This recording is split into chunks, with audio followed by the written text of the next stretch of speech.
It's a very exciting story. It's way more exciting than any video game that you're going to go through or any Netflix. The Prophet ﷺ said that when Adam was not there, jinns took arms against the angels, and angels were led by a jinn.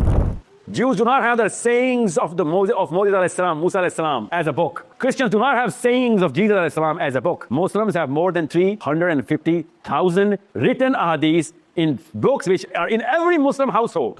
Which mommy knew that at which age I'm going to install the Prophet ﷺ, the Muslim identity, and the efficacy of the Quran, and then the Quran? Did you do the math on age? None of the Sahabis, none, would have gotten married if a current Pakistani Indian Muslim woman were to choose their husbands. हर चीज़ बता देता हूँ अंग्रेजी में, ये जो जुमला उर्दू में बोल दूंगा. नॉटिंघम में मुझसे पूछा था, सर आज इकबालियात पे लेक्चर दें, इकबाल की खुदी सिखाएं. And I said, sir Iqbal की खुदी हर एक को मिल सकती है, हर एक जगह पे आ सकती है, मगर इकबाल की खुदी वेलफेयर पे नहीं आ सकती. A square plus B square plus 2AB, right? Can anyone tell me where this formula is applied in your real lives? That's the problem. You're not going to make it. I'm telling you, if you're not going to apply all of it, because it says in the Quran, apply all of it. Qaraba means like this. This is Qaraba. Hold on. This is Qaraba. This is how some people are going to be with Allah Azza wa Jal. Hugging Him. That's what you get when you uphold your belief against the tide. Okay? My objective is called IMS. The boy was talking about this. Come together, all Muslims. Become one organism. You are the problem. You're not the solution. You are so distant from Jannah if you were not for the community.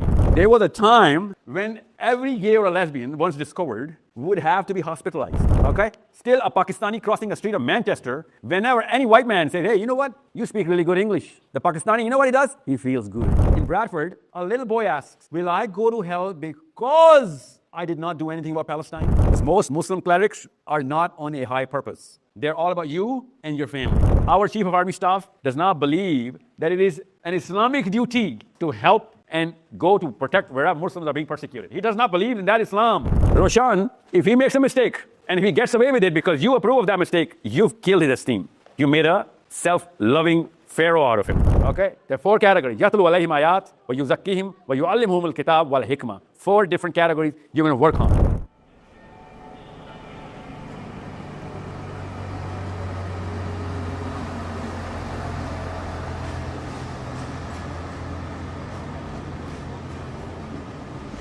That note, I'd like to invite Sahil Adeem to the stage. He's come a long way for us and for our children. Let's make sure Brother Sahil doesn't be here and candid. Not with applause, but with... Sure. So we have here Sarah Yasir, Roshan Yasir, and Jannah Yasir. So please go ahead with your question. Alaykum assalam wa rahmatullah. What's your name? Zainab. Okay. How do you spell that? Z-A-R-N-A-B. Zainab. Okay, yeah. And my question is, why is there a day of judgment? Why is there a day of judgment? Okay. What's the next question? Next question, how will Allah decide whether you go to hell or heaven? How will He decide who goes to hell or heaven? Okay. Who wrote these questions for you? You wrote them yourself? Let me see.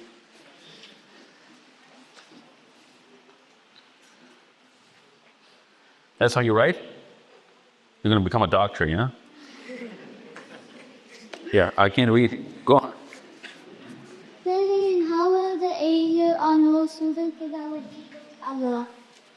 How will the what now? The angels on the shoulders. How will they do what? Give a geek. What's she saying? Deed books to Allah. How will they give our deed books to Allah? How will they give the deeds, the records? How old are you? 7? 6? 8. You're 8? You shouldn't hate this book. Yeah, like, it's about a week ago. Okay. So, how are they going to give the deeds? Look at me. How are they going to give the deeds? What does that mean? Like, she means, when the day of judgment happens. How do you know what she means? And because she explained it to our mom before. Let her explain to me. What do you mean? What's your name? Sir. What's your name? I'm Roshan. Roshan? Roshan. Let her make the mistakes, okay? Let her make all the mistakes. Jannah, what do you mean, how did they give the deeds? What do you want to know? Jannah, is this your own question? Yeah, then talk to me about this, yes? Okay, what's your next question? It's all right. It's a lot of public, man. It's all right. She ate. Jannah, anything else? Why is that puppet? Why is there a prophet? That's the best question. That's the best question. Why are there so many prophets? Okay. But yeah, what is the need of a prophet, right? Yeah, okay. That's it? That's all the questions? Those are all the questions? Are you sure? Yeah. When did you think of these questions?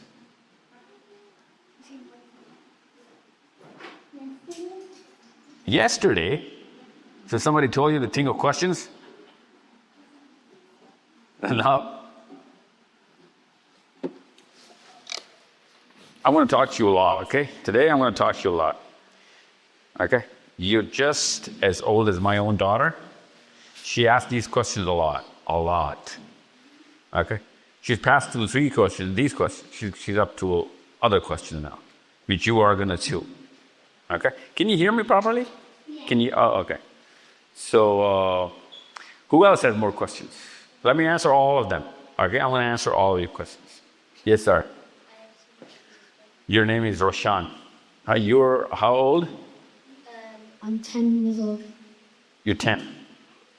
What's your name? Roshan. Roshan is 10. Jannah is 8. Okay, yeah.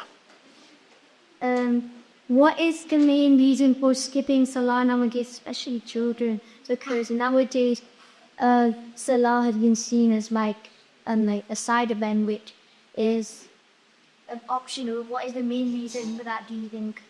Because people do not know the answers to Jannah's questions. Yeah, no. Think about it. Think about what I just told you. Process it. If people knew the answers of her questions, they would not miss a salah. No, let's imagine that, okay? So there are 2 angels here, okay? They're not the 2 angels. They're in total love with us, okay? They're all smiling at us. Okay, now? Okay? So, this angel on my left, whenever I do anything wrong, he doesn't write anything. He looks at the other angel. In amazement, he goes into shock. Ask me why. Yeah. So why would I go into shock when you would hit your brother? Why? If you were to ever hit your brother, I would go into shock, right? Why? Okay, I'm going to make it easy. If I were to hit your brother, would you go into shock? Yeah, why? Because you love your brother, right? Yeah, that's exactly why he goes into shock. Okay? So when he goes into shock, he looks at the boss angel. This is the boss angel. And he asks, should I? And this angel does not say anything. And then he asks again, should I write it down? Because Allah told me to write it down. Right? Yeah. So then this angel nods at him like this. Hold on. Wait, do not write anything down. Okay, think what's going on. So, if I do anything good, and this guy is just holding on to his pen, right? He has not written, let me just, give me, no, not this. This is one of, he's holding on to this, and this. And this guy is not writing anything. He's just looking at the other angel, the right angel, okay? That's literally what's going on. So next time I do anything good, then the boss angel smiles at this angel and he says, now write this down. Okay? So he says, but he missed the salah. I got to write something down. And he says, how much does he owe you now? He says, okay, he owes me 10 credits. And then he says, okay, this good thing that he did, how much do you owe him now? And he said, I owe him about 20. Okay? Then this guy says, okay, do the math, just write 10. 10 good things. You get it? That's how it's going on. So this deed, this book, and you haven't left any single page, have you? What do? Just draw lines? Like, what's this? So, here, this is the bad things. These are the good things. This guy was waiting up on writing something right, but he did not, this angel did not let anything go down this left side. And here it was supposed to be 20. He said, well, you had this, you had to write 10, so instead just write 10. And do not write anything here. This keeps on going on and on and on until something else happens. Something else happens, and this angel, the right angel, the boss angel, he says to this angel, look at me, no, this is serious stuff. He says, from now on,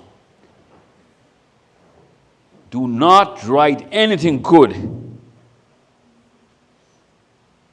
And this angel says, why? What happened now? What changed? Zanab, you're 8, you're going to get this now, okay? So nothing good is going to go on, and everything bad that I do is going to be written down. Maybe even multiply by 10.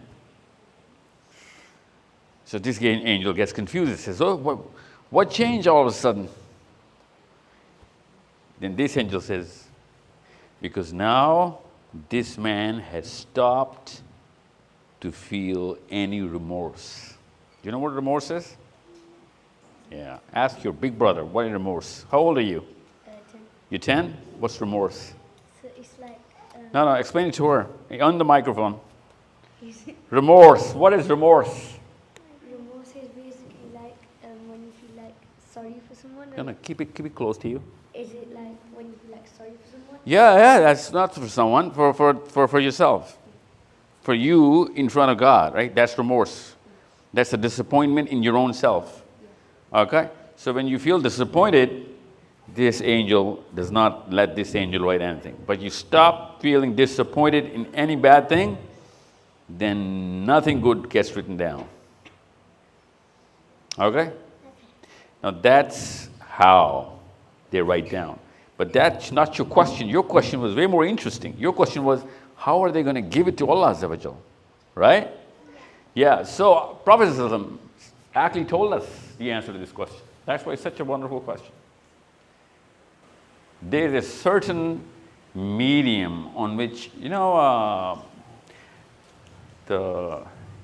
iPad, right? Yeah, you have Roblox, right? No. You don't have Roblox? Mm-hmm.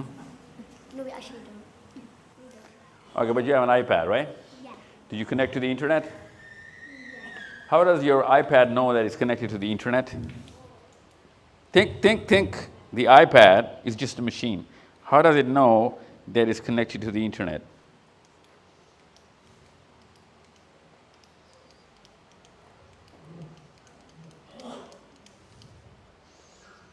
You're going to grow into it and you're going to find out, okay? It's written about in the books, okay? So just like that, whatever you're writing down and somebody else in Pakistan is reading your messages in your family, right? Just like that. These messages that you write down here in Manchester, they get sent to Pakistan from the air, right? That air carries those messages. Okay? So when the Prophet ﷺ said, these angels are writing in the air, those people who did not believe him started laughing at him. He said, how can anything be written in the air? Now that we have the iPads and the internet, we know how things are written in the air, right? Because you chat here, somebody reads somewhere else. This message goes through the air. It's called OTA, over the air. Okay? Yeah, just like you call someone in Pakistan, you say something here, they hear there. How does that voice go there without any wire? Via the internet. Yeah, exactly. So these angels, they're actually writing in the air. way more stronger than paper. It's not going to go anywhere. No wind or no nothing, no temperature, no weather. Okay? On the day of judgment, these records are going to start from our shoulders. They're going to go up in the heavens. And we can actually read exactly what we did because they're writing everything down. We can go through our whole life story by reading whatever we did. So strings will be going. Literally, you could see the strings. Okay? Pretty exciting, actually. Okay? So those strings will be scrolled like this on the day of judgment. And every scroll will be combined. 2 scrolls, right? They will be combined. And Allah Azza wa Jalla in the Quran says, people will be looking up in the heavens. Because those scrolls are going to come back, right? So Allah Azza wa Jalla says that those scrolls will be thrown back to every human being. But they will be thrown back in such a precise manner that it's going to go either on your left hand or your right hand. Okay? So people will be queued up. Those scrolls will be thrown either on the right or the left. And Allah in the Quran says, literally, this is the wording of Allah, that if you do not get it in your right hand, then you're going to go to hell. But if you get it on your right hand, you will see bounties, the word that this brother used, the bounties of Allah Azza wa Jalla. And everyone will go into heaven. Okay? Right hand, the boss hand. See, that's how important this guy is, this angel. He does not let anybody write so that the balance on this side goes heavier and heavier. And at that day, our scroll fall on this angel's side. Right? You get it? You see the picture now? Yeah, keep those pictures alive, okay? Yeah. So,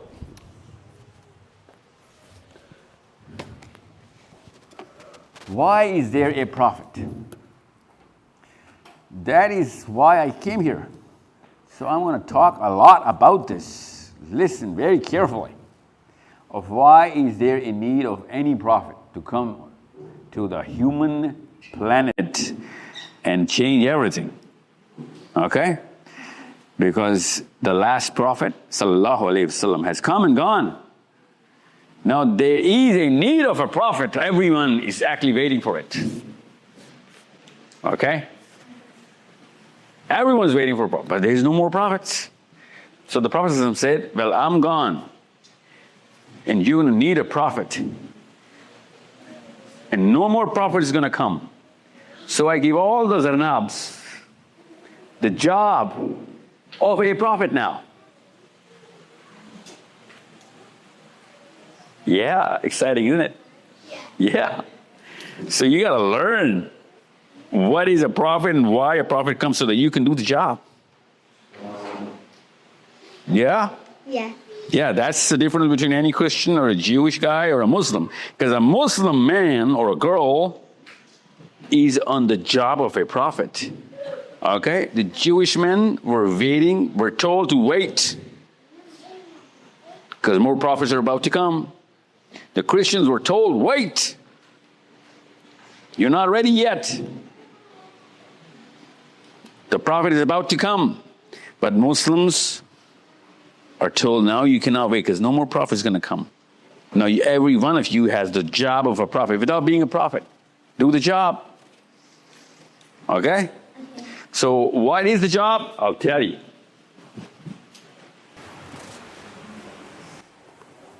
That's the job. Okay? Focus. Did I miss any question? Are you sure? Yeah. Wasn't your first question, why is there a day of judgment? Yeah. So I missed the question. I missed the question on purpose so that you can challenge me. You can stand up and say, hey, whoa, you came from all the way from Pakistan. This is Manchester, okay? You cannot miss out on any question. I'm 8. Okay? Don't let anyone take you easy, okay? Here you go. Let me answer the first question because it takes a little bit of a build-up for people to realize why there's such a big day of judgment, okay? It's a very, very interesting day. Most exciting day ever. 50,000 50,000 years worth of just one day. Okay? I'm going to talk about this. D, more questions? Oh, yes, sir. I asked him a first question, but I think he already answered it. It was, what was the meaning if he was speaking Salah nowadays? No, I didn't answer it. He said, because they don't really answer. Yeah, why don't they know the answer? That should be the first follow-up, right? Yeah, okay. I'll tell you why they don't know the answer. Why did they choose not to know the answer? Okay? You're 10? You go to school? Yeah. You play football? Yes. You have friends? Sort of. Yeah. At 10, you have to have like plenty of friends, man. And teammates. Yeah, they're friends. Yeah. So how many hours do you spend outside the home after you go to school? I reckon around. You reckon? 1. You reckon? Around what? Around 1.5 because. In school? No, outside of school. In school, in total? In school we have 1 hour and 15 minutes of playtime. Let me make it simple. When do you go to school? 8:40 in the morning. Okay. That's when you reach school. Yeah. Yeah. When do you go to school? I go to school on Monday, Tuesday, Wednesday, Thursday, Friday. What time in the morning do you go to school? 8:40. So you have a transporter beam? You transport from your home to your school? No, I walk. Okay. So you start at about 8 and you reach there at 40, right? No, I start at 8:35. Oh, so you're that close? Yeah. Okay. So what time do you come home? With the football and everything?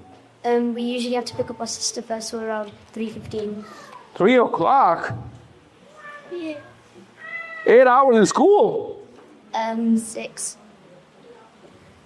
6. 6? Oh, 8:40. Yeah, 9. Okay. So 9 to 3, you're in school.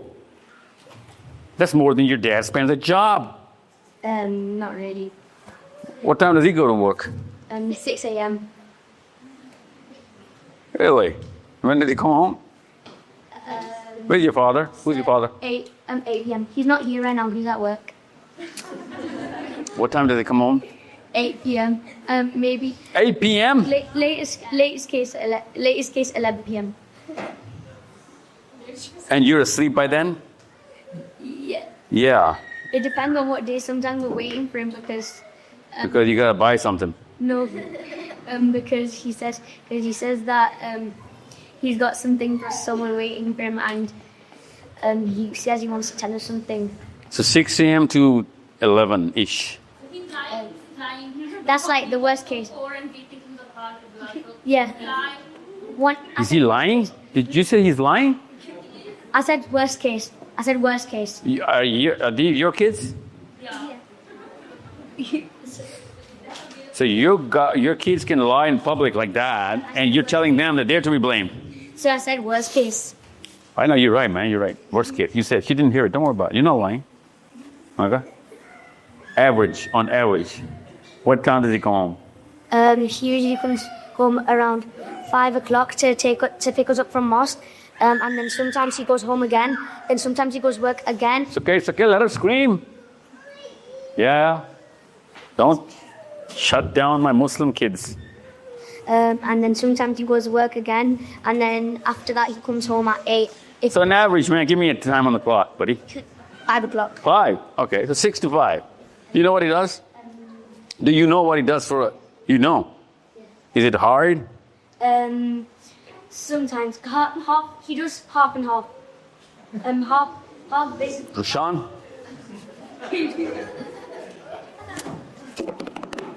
Next question. How does your environment, your brain, and your mindset affect how you think about Islam? Yeah, that's why I was asking about the dad's routine, buddy, and yours, because that's called the environment, right? Yeah, I'm gonna open it up right now. Actually, I'm gonna explain to you how an environment makes all of what your life choices are. It shouldn't, but it does. It shouldn't, but it does. Okay? What does? Environment. I'm going to keep an eye on you, buddy, for the next 10 years. Something big should come from you, inshallah, okay? You're quick off the... you got a good pickup. Very rare in Muslims. Inshallah.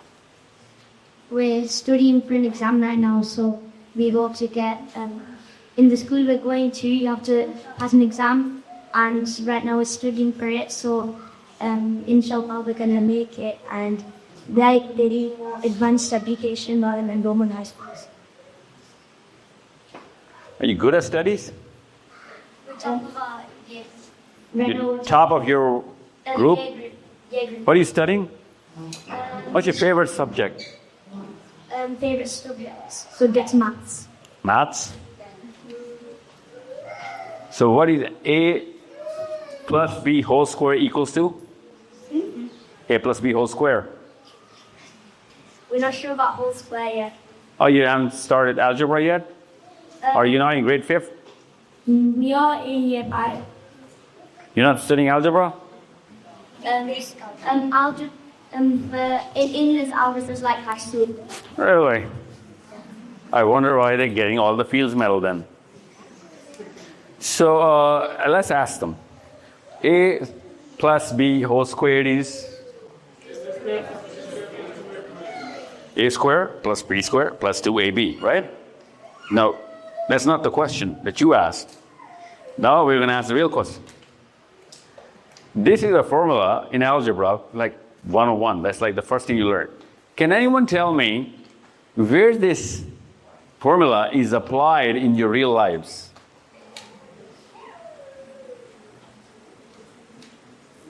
That's the problem. You understand me? Doesn't matter whether you're passing or failing in a grade or up or down. If you do not know the application, you're a failure. So you're going to study algebra or trigonometry or any kind of maths, okay, arithmetic right now. You just ask the teacher, tell me or show me how this is going to be visible in my real life. Apply this for me. And you're going to fall in love with mathematics. That's the only difference between a Muslim and anybody else right now. They know the Quran, they know the formula of the Quran, they do not know how to apply it.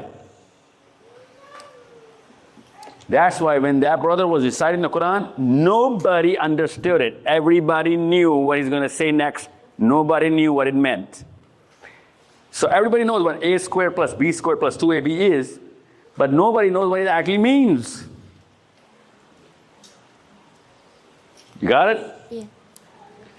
So if I recite the Quran and you say, hey, listen, dude, bro, that's what you call it, right, bro?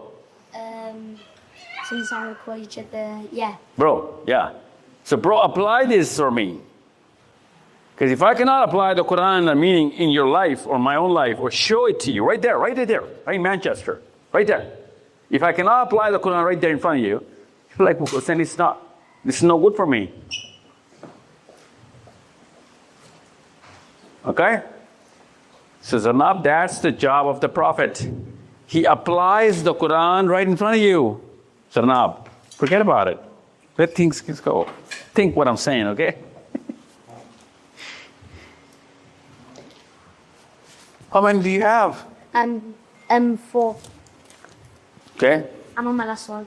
Sure. In Surah Al-Waqi'ah, ayat verse 14, he says that in Jannah might be a multitude of the earlier generation and fewer of the later generation. And he explains the main reason why because they do not have the Quran. They did not have the Quran. That's why. They did whatever they could. They applied the algebra without learning it. You understand me? Without the Quran, they did whatever they could. And after the Quran, things are tough. You got to do all of it. Otherwise, you're not going to make it. You're not going to make it. I'm telling you, if you're not going to apply all of it. Because it says in the Quran, apply all of it. Okay? Yeah. Fully. The word is fully. So before the Quran, there are two generations, right? Before the Quran, in pre-Quran and post-Quran. Post-Quran, less people going in Jannah.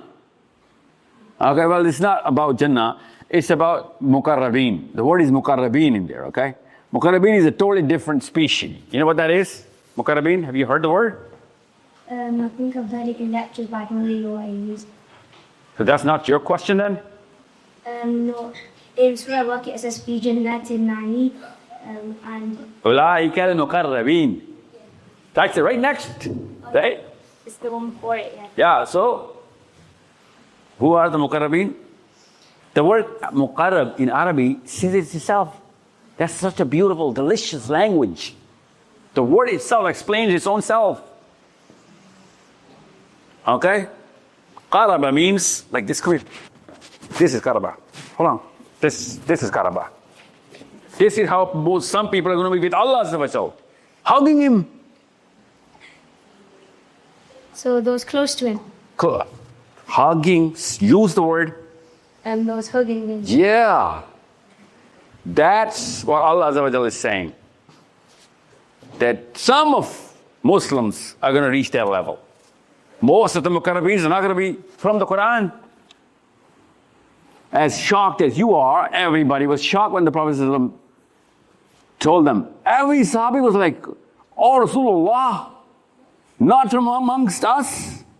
He says, "No, not from amongst us." Well, some, handful. Now, at 10, your job should be, who are those guys? What did they do? I know a few Sahabi. Yeah, but imagine, what is it that a man can do, or a woman, to go to that level? Live by Allah's book, Not just live by it, apply it, not just apply it. What else? Come on, hit me. and like read by it, like, and use it as a base of their life, like That's called apply, okay? That's application. What else? learn it. That's way before applying it. I'm not sure. Make everybody else apply it. You see? That's the big project. Okay? So before the Quran, people without even knowing the Quran did whatever the Quran has to demand. People did it. From Adam alayhi salam's first generation till the last man who was born right before Prophet sallallahu alaihi wasallam. Okay? There was this guy, his name was Zad. His name was Zad. Oh, you want this? You just put it here. Okay. And the Prophet ﷺ had not declared his prophethood yet. Everybody knew him. Everybody knew him. Okay. His son became one of the top 10 people of Islam. Okay. His name is Sayyid bin Zaid. So this guy Zad was an old man. Okay. And he was roaming around every single day. He used to come into the Kaaba, roaming around, grabbing people who were bowing to the idols, right? Just throw away the idols. People used to beat him up. Everybody used to gang up. And he started explaining to how human beings cannot do this petty little thing, bowing down to a stone. People used to beat him up every day. A lot of times he used to be hospitalized, became healthy, comes back, does the same thing. But he was such a big man, he was such a strong man with a lot of connections. People didn't kill him. Otherwise, they would have, and they did kill for way less. So for all his life, he did this. And then he died. He died. After his death, the Prophet ﷺ declared his prophethood, right? Now, this guy was not a Muslim because he did not, Take the Shahada. nor did he know, because Prophet ﷺ did not declare it. So his son, Sa'id, he says, "O Rasulullah, what will be of my father?"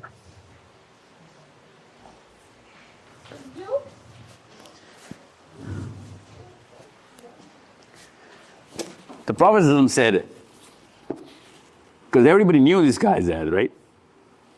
All the people who had any kind of IQ used to love this guy because he was challenging everybody. There was one guy, old man, all his life. His son, obviously his son had to be that guy, right? Because he was raising his own son. So his son became the top guy.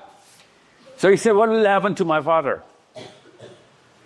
And the Prophet ﷺ said, "Say, do you know that on the day of judgment, every prophet will have his own people standing in front of Allah Azza wa Jal, whoever followed him, right? Every prophet." So Sa'id says, "Ya Rasulullah, but my father did not believe in any prophet." He said, "Yeah, I know." So every prophet will have his own people. And then you will see this one guy standing as a people of his own, an ummah of one guy. You understand me? Yeah. This guy will represent an ummah of his own. Just one guy. No prophet, just a regular guy. That's what you get when you uphold your belief against the tide. When everyone is doing the wrong thing and you're the only guy who's standing for the right, for the truth, regardless of what they do to you, you stand for your principles, your belief. The Prophet ﷺ said, "Sayyid, your father is an ummah of one man. He will be standing alone. That's the honor Allah is going to give him." Yeah, I understand. You know what Muqarrabeen looks like? Yeah. Now you know how to be a Muqarrabeen. Yeah, tough job. Yes, sir. Walaikum salam. So, I have that just like curiosity question, but there's something that's been on my mind for quite a bit of time. So there's one thing that once I saw this person, he wanted to join a group because he thought that was cool, and then That was cool? yeah, You use this word cool now? yeah. I thought this generation didn't get that cool word. So Okay? he came up to the people and he said the whole people's audience, so he would end it with the people to kind of get into the group, and that's like our theory is that act like something that's like very biased, like is it like a big sin or is it like what is like Islam comes from? Use the microphone. Keep it close. So that dude, did he commit a sin by pretending to be a Muslim to look cool? Yeah. Okay. So like how big and like how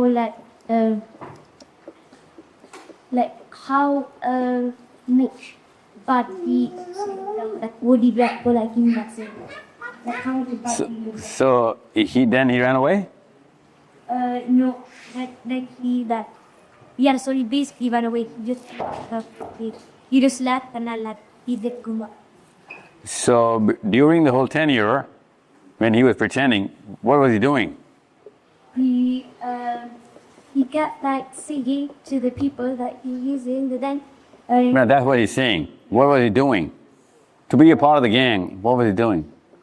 we were just like to be like that, like you have to be like one of the people the people in the group thought that like, oh yeah, they could be good girls, and if you didn't like exist before you get accepted, and then when the people in the group, they knew that she was a Muslim because that whenever they did a Islam lesson, the kid, he used to like go, and say like, I hate this, and he used to say that he was like his parents were like Christian and the atheists, and he hated Islam.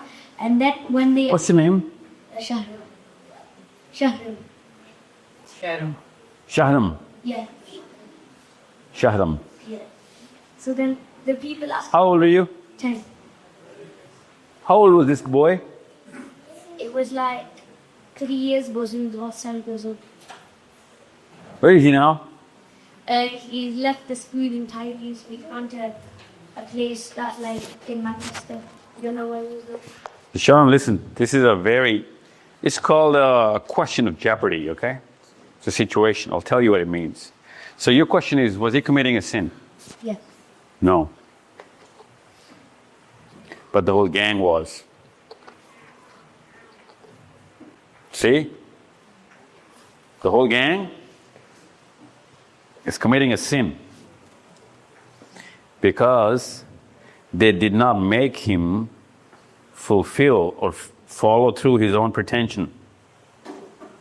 After even he pretended to be a part of the gang, he did not deem the gang worth changing his belief for. You guys didn't inspire him. You know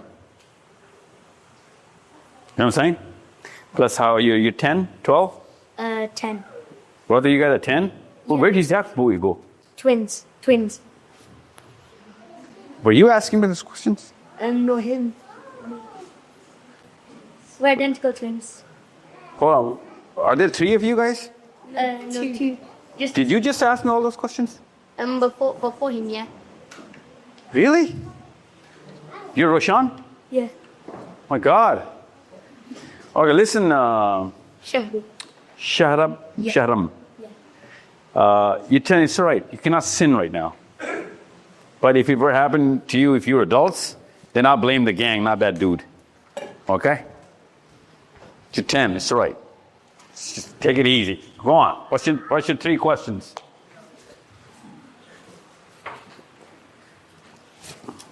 You have more questions, right? Yeah. So, like, I've heard that the Prophet Muhammad used to sleep on his right side, and everything that like we were told should use, like even don't seek on right side, has benefit for us, like physically. So like will that be a benefit for us, like physically when you see on our sides and all that? Yeah, why? Because most of the things that Islam tells us to do. No, I know. I get the idea. In this specific case, why is it more beneficial to sleep on the right side?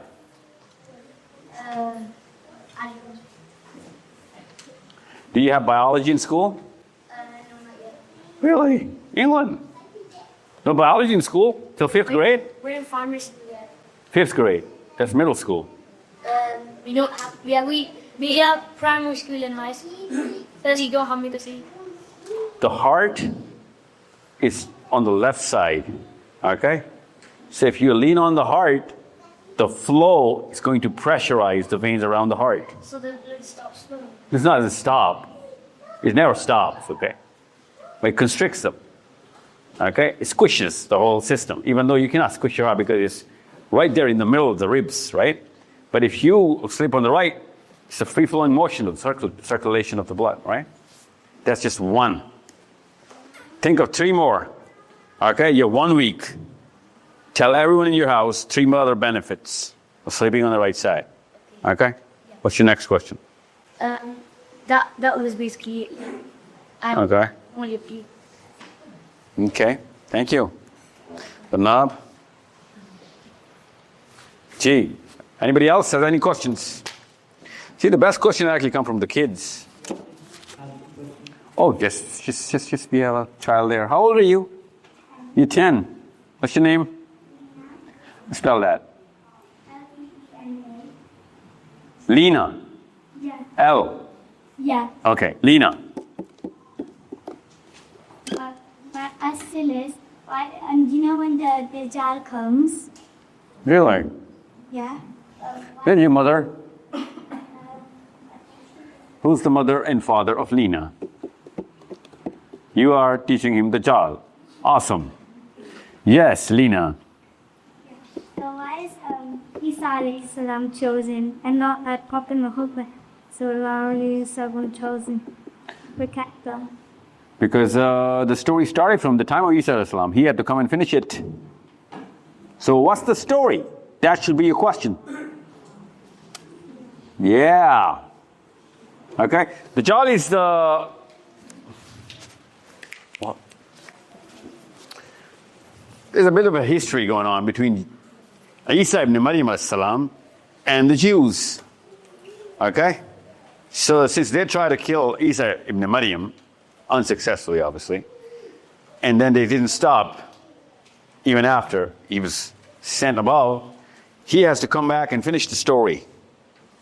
They couldn't and they possibly wouldn't do that to our Prophet sallallahu alaihi wasallam. Okay? So what is the story? That's something you'll have to read. Most interesting story. It's got all of whatever you can possibly imagine. The most interesting, the most exciting story is the story of Isa ibn Maryam alayhi salam. But do you know the story of Isa ibn Maryam? A little bit is not enough. Okay? Not just read it, teach it. Okay? And Muslims are all crazy about Dajjal. That's like the go-to word for every Muslim. Actually, Muslims should be called as people who know about Dajjal. We know so much about Dajjal, so much, that is ironic. That's the one person you cannot know anything about. That's why he's Dajjal. If you knew so much about Dajjal, then there wouldn't be such a big Dajjal. And the man, alayhi salam, Isa ibn Maryam, that we should have known about, we know nothing about. They're two characters of the same story. That's why I go crazy. Every Muslim man or woman, top fives, Dajjal, top five. You know those billboard lists? Those top movie lists of whatever you gotta have in England, what's it called? What now? You don't know? You know, every country has its own top five of the Hollywood movies and the songs and whatever. In Muslim billboards, Dajjal always makes it the top five. It's like, what? That's ironic. It's like a PhD of Dajjal at the age 20 or 15. Everybody, every household. Why? Because the story is exciting, no doubt. But that's the one creature you cannot know anything about, at least with not as much predictability. Because he's going to change the paradigm altogether. Hence, he's the Dajjal. So that's why our Prophet ﷺ said, Lena, that if I were to be there, I would have dealt with him. Because only a prophet can kill him. So, back to Zarnab's question, what is a prophet then? Why does it take a prophet to kill Dajjal? What is a prophet then? What kind of power does a prophet would have or should have to deal with this problem? Because only a prophet can deal with that problem. So a regular man has something less than a prophet? Yes. So what is it that a prophet has and a regular man or woman does not have? They have the ability to speak up for their religion. But that's what every man has. That's why we can do the job of a prophet. Okay, Lena, think. And a girl is going to solve this problem. You might be that girl. I gave you a cue. Okay, Lena, counting on you. You're 10. You have the time to go into it and see, not the job, but Isa ibn Maryam, alayhi salam. You should be the ambassador, the real ambassador. Please start your main session. We only have 1.5 hours left.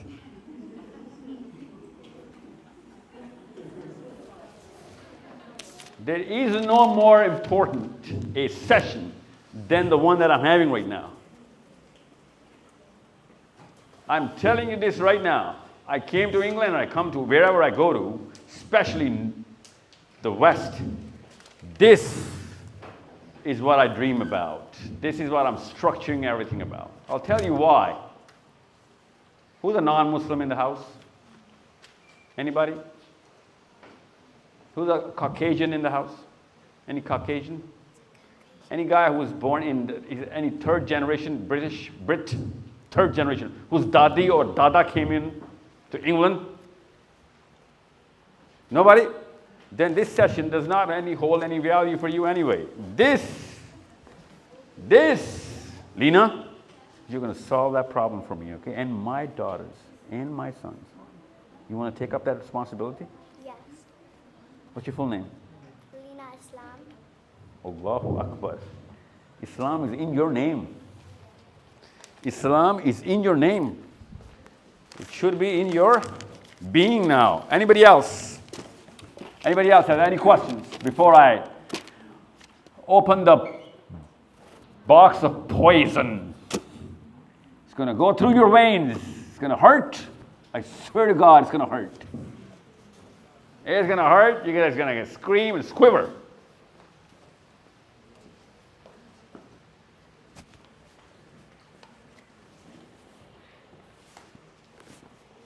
Well, you got piling up kids now? Okay, go on. It's all right. Yeah, good thing. Good job. Good. Oh, you have a question? Why don't you just ask them yourself? Why don't you have to write it? So what's your name? What's your name? Asim. Okay, hold on to this, man. You took a... No, it's all right. No, go on.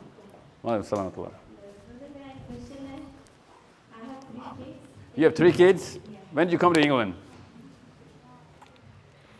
When did you come to England? We call it England here, right?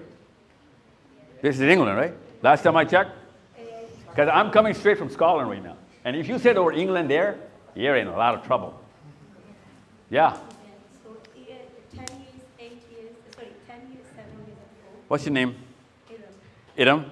When did you come to the Great Britain of the United Kingdom? 2007. 7. So that's more than 18 years. close to 2 decades. You study here? No. Close call. Yes, you have 3 kids. What's your question? 3 kids, 8, 10, 7, and 4. That's 4. That's 4 kids. 3 kids, 10, 7, and 4. 10-year-old, 7-year-old, Did- 4-year-old. Didn't you see the... Yeah, I get it, man. But she gave 4 ages, didn't she? Yeah, so my question is, you said homeschooling, so... I said homeschooling.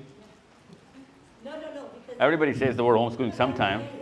But my question is, I was very nervous. I said, I'm not going to ask you the question, because if you say something, I can't. Like, मैं तीनों बच्चों को homeschooling करना चाह रही हूँ. I need a start. I don't know मैं किधर से मैं start करूँ. मेरे बच्चों को 8, 10, 7, 10, 8, 7, 4. No 8. No, I said 10 years old, 7 years old, and 4 years old. 3 kids. So how do you start homeschooling? मैंने ये आपसे आपकी सेशन में देखती रहती हूँ on YouTube पे. Anybody else is trying to homeschool? 2 people. I'll tell you why to homeschool. That's not my agenda today. We have a homeschooling tour in England right now going on. Come to that or look at that video for sure. Because if I start talking about homeschooling, I'm going to get these slips by the dozens. Okay? But where do you start? You start from understanding why you need to understand and internalize. Why do you need to do this? Because as soon as you're going to start homeschooling, everyone is going to go against you. They already, when I said I want to. Oh, yeah, there you go, yeah. So mommies and daddies need to be schooled first before they can get their kids to homeschool. Okay? Because I don't know if Pakistani or Indian, especially Muslim women, have what it takes, the grit to stand up and become Zad. I don't think so. I'll tell you why. You want to build it? Be my guest. But right now, the status quo. So here's my question. Anybody else has any question? Yes?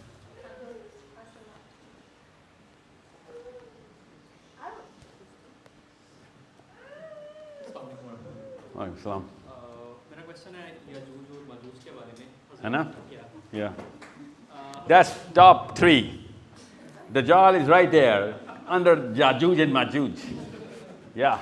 हज़रत आदम अलैहिस्सलाम चूँकि पहले इंसान है तो उनकी generation में से हज़रत नूह अलैहिस्सलाम और उनकी जनरेशन में से याजूज और माजूज so it's a sort of evolution के हदीस के अंदर जो उनकी जो स्पेसिफिक एट्रीब्यूट्स बयान किए गए हैं उनके कान से इतने बड़े होंगे और something like that and second one is that कि क्या आप सल्लल्लाहु अलैहि वसल्लम की तालीमात उनके लिए भी हैं क्या उनमें से भी मुसलमान और नॉन मुस्लिम डिसबीलिवर्स हैं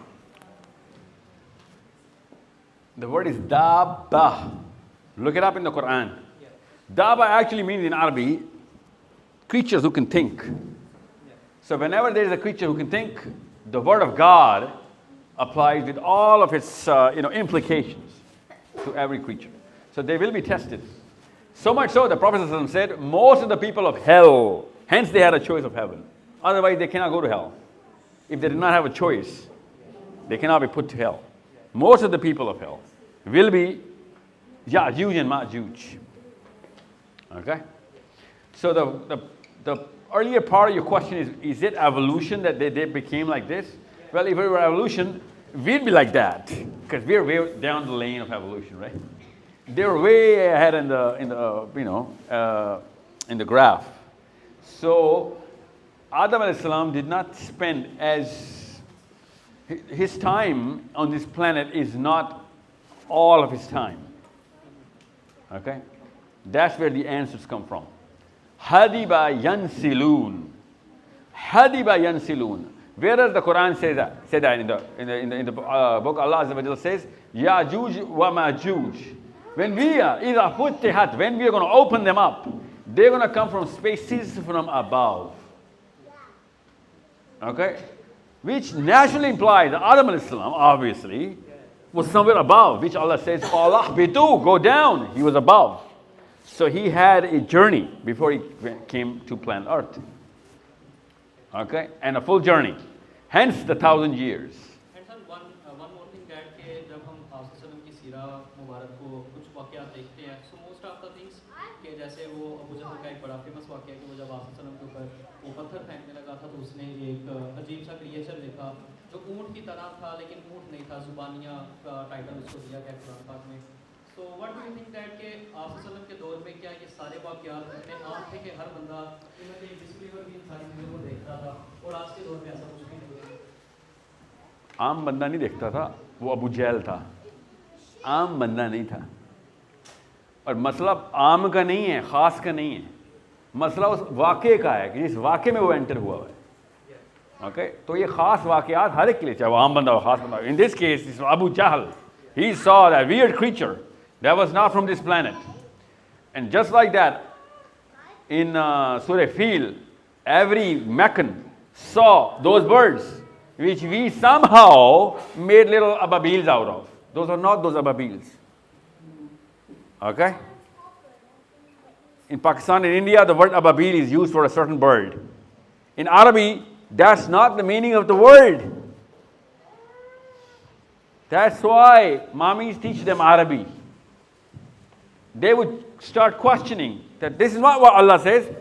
Which uncle qualifies to write on behalf of God Almighty and do his own brain work here? Allah has done his brain work. Just translate it. Don't use your own brain in thinking that, but this is what Allah would mean, then I'm going to add a bracket and put it inside the Quran. That's not God's word anymore then. That's your word. Like literally, your word, ababil. Tayran ababil. That's not the bird that is drawn on Google if you Google it up. Or let you know ababil. Anybody else? So everybody saw that, right? So it's the extraordinary event, not the extraordinary man or men. Okay, the qualification is of the event. So Allah Azza wa Jalla is timing these events. So much so, the kids, listen to this. Okay? So much so, because you're not going to hear this anywhere in a Muslim gathering. Okay? Focus. When the Prophet says, Allah Azza wa Jalla says first, that when the moon is split, right there Allah says, the day of judgment is upon you now. What does that got to do with the day of judgment? What does the moon, forget moon being split up or whatever, anything happening to the moon has nothing to do with the day of judgment. Why are these two things coupled up in the Quran? See, the moon is split and the day of judgment is upon you now. Why is this not the number one question in Islam? Especially our kids. By the way, they are asking these kids. You know what they're asking these kids? These questions are by Muslim kids being directed to NASA or Elon Musk or whatever, because mommies and daddies, they don't talk in this realm anymore. That's why your kids are into astronomy all the time, YouTubing or whatever, SpaceX. Do you know what SpaceX is? Yeah. How the hell would a Muslim child, 10, would know SpaceX? It's a natural calling. And Muslim clerics, they don't even know what space is. This boy knows what SpaceX is. Muslim clerics don't even know what space is. The Quran starts with the space. Quran starts with the space. How does the Quran start? Ma'am. How does the Quran start? Alhamdulillahi Rabbil Alameen. 7 heavens right there. That's the first verse of the Quran. Space, going to space. That's your natural calling of this child, every child. And the word space is not in any masjid ever for the last 1,000 years.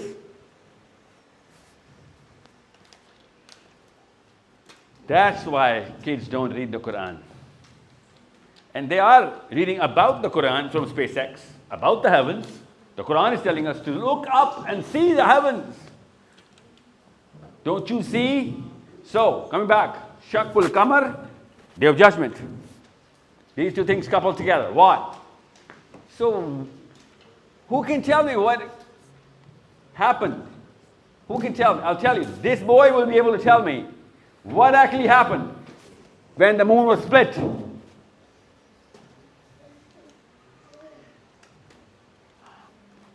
I do not mean to demean my Muslim sisters, but I'm assuming you haven't even thought about it ever. Have you even thought about it ever? And if you have, you are the exception I'm looking for.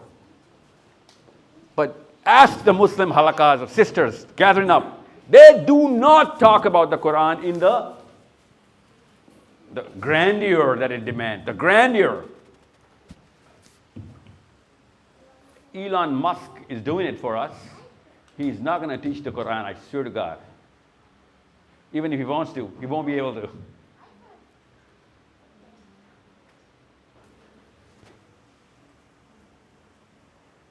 So, moon splits. How? Moon splits easily.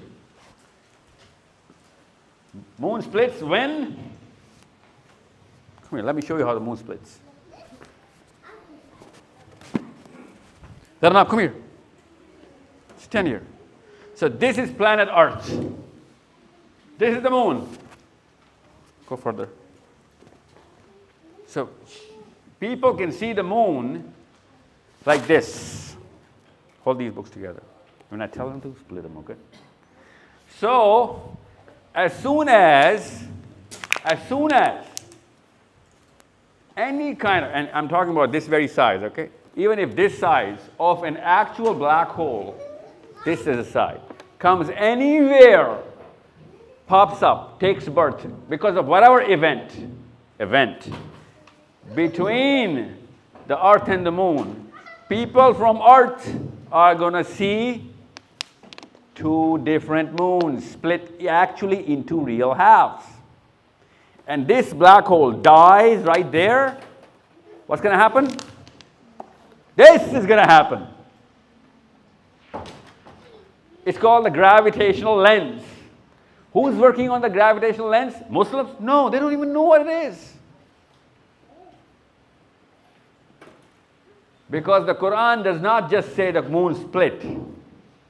We all know what happened after the moon split. What happened after the moon split? It came back. That's not according to the sunnah of Allah in any laws of any physics, wherever things happen. When the body in space starts moving, it's going to remain in motion. Okay? That's the first law of motion. Anybody in motion is going to remain in motion unless some external forces apply around, right? And these are two different bodies, two equal halves moving away. In space, there is no friction, no air, no nothing. And then they come back. Which means now that this kind of black hole got popped up. It's like a disease. It's the first mole. Okay? It's a disease. So the first of those moles have appeared. And next time, there are going to be many moles around you. And in the Quran says on that day, you're going to see doors in your sky. Doors. That's Surah Naba. That's the date which Surah Qamar is talking about, when it's talking about the splitting of the moon. So the first time it's going to happen, the moon is going to split. Next time it's going to happen, everything is going to split. That's what Allah says, Abwaba. You're going to see doors. Every single inch of this heaven, this sky is going to be doorways. So the first has appeared, the last is about to come. The first lenses appeared, the first black hole has popped up, now they're going to start popping up because now the atmosphere is friendly for these sort of things. So it's going to pop up naturally. That's what Surah Qamar is saying. Thank you. I'm telling you, these kids are going to become scholars and professors and teachers and implementers and inspirers of the Quran. If you teach them the way the Quran demands a Muslim to open up everything. However, that makes me fall right back into my session so naturally. However, we are not going to do that. We are not going to do that. Is this going to work? We are not going to do that because we can calculate easily. Mommies, listen to this. This is my main session for whoever wrote this slip, okay? More slips? Why are you making that boy stand? I told him to sit down. Okay, what's your question? Asim? Koi baat nahi. You want to read this? Okay. Let's see. How do we stop thinking about modern, what's this word? S-L-U-G-G? Slug. Stug. Stuff. Oh, modern stuff. Okay. Yeah, let me answer this right there. Okay. Good question. Good question, okay? Sit down. Why are you standing up? Okay.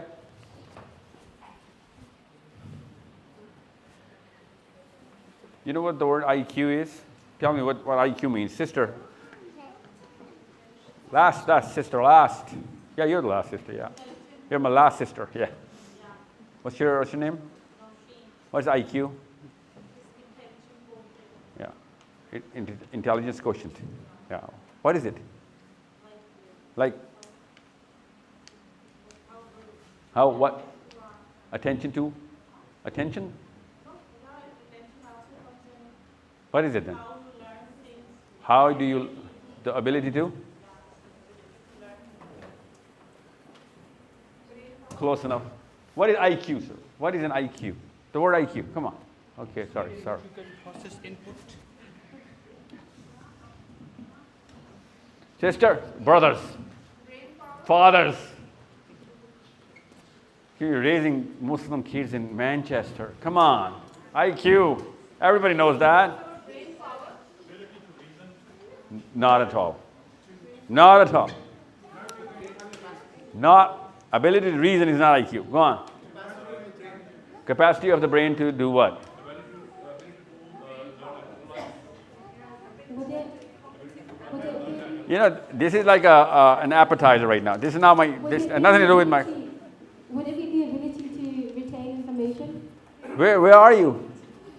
Oh, okay. How are you connected to the new microphone? Okay. The ability to what? To retain information. Not at all. That's memory. Ability to compute. Hippocampus. Nothing to do with the IQ.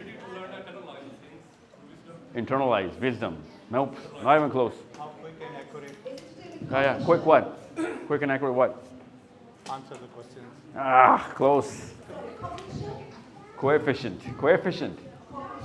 Cognition.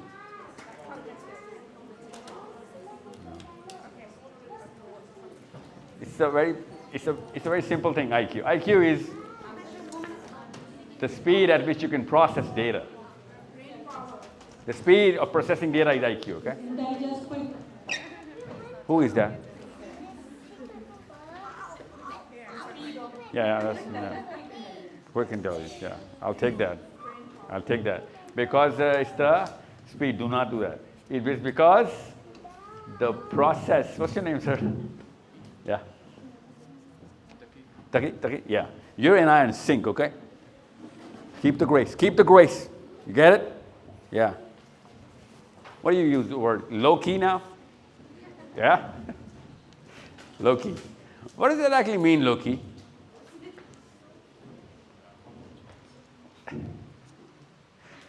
What does it mean when you say low key?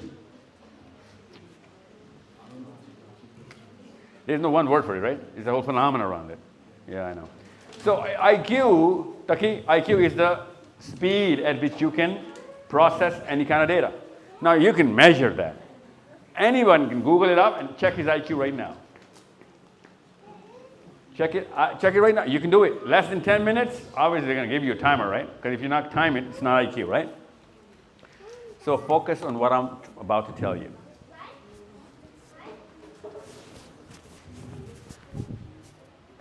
Any Muslim, non-Muslim, born wherever he's going to be born, is going to be affected by that place, and he's going to get the average of the IQ of the people around him. That's how it works. So your kids are born in Patoki, Mianwali, Pashin, Karnataka, Khuzdar, Delhi, Manchester. The whole city is going to give him the IQ, the average of the people around him, right? He's naturally, obviously he's going to have to grow it up, grow into some sort of a number. He's going to maybe excel from the group. Maybe he's going to be inside the group. Most of the people are going to remain in the group. So most of the people are going to have the IQ of the people around him, the average of the people around him. That's the ability to process data. So it's very, very critical that I come out of Pakistan and come to Manchester, come to London, come to Birmingham, Milton Keynes, Glasgow, and Edinburgh. I go there. You know why? Because Cambridge is paying off its dividends everywhere. Oxford is paying its dividends. University of Edinburgh and Glasgow really rank hot. They're paying its dividends. They disseminate the radiation, high, good radiation, IQ in kids, and in average, wherever you guys are going to be raising your kids, that city or that place is going to raise the IQ of this boy or this girl. That's the average. That's how it works. But that's part of my problem, not part of the solution. That's why I'm moving around England. This is my third time in England, and not my last time, because these kind of kids keep growing my hope. Taki, focus. Okay? There's a reason why. You're the reason why I came to England. Okay? Ask your father. He'll be like, dude, I hate this guy. And he better hate me. Because I'm leaning on you. Man, I'm leaning on you. And you know what? I'm not leaning on you. My philosophy is leaning on you. My Islam is leaning on you. My day of judgment is leaning on you. You need to understand how important you kids are, especially mommies and daddies. You need to focus. So IQ is, okay, Manchester is going to give you some IQ. So naturally a boy raised in Manchester, you can test it, is going to have a higher IQ than any boy of that age in Lahore or Karachi or Delhi or Chennai. Test it. You'll find out.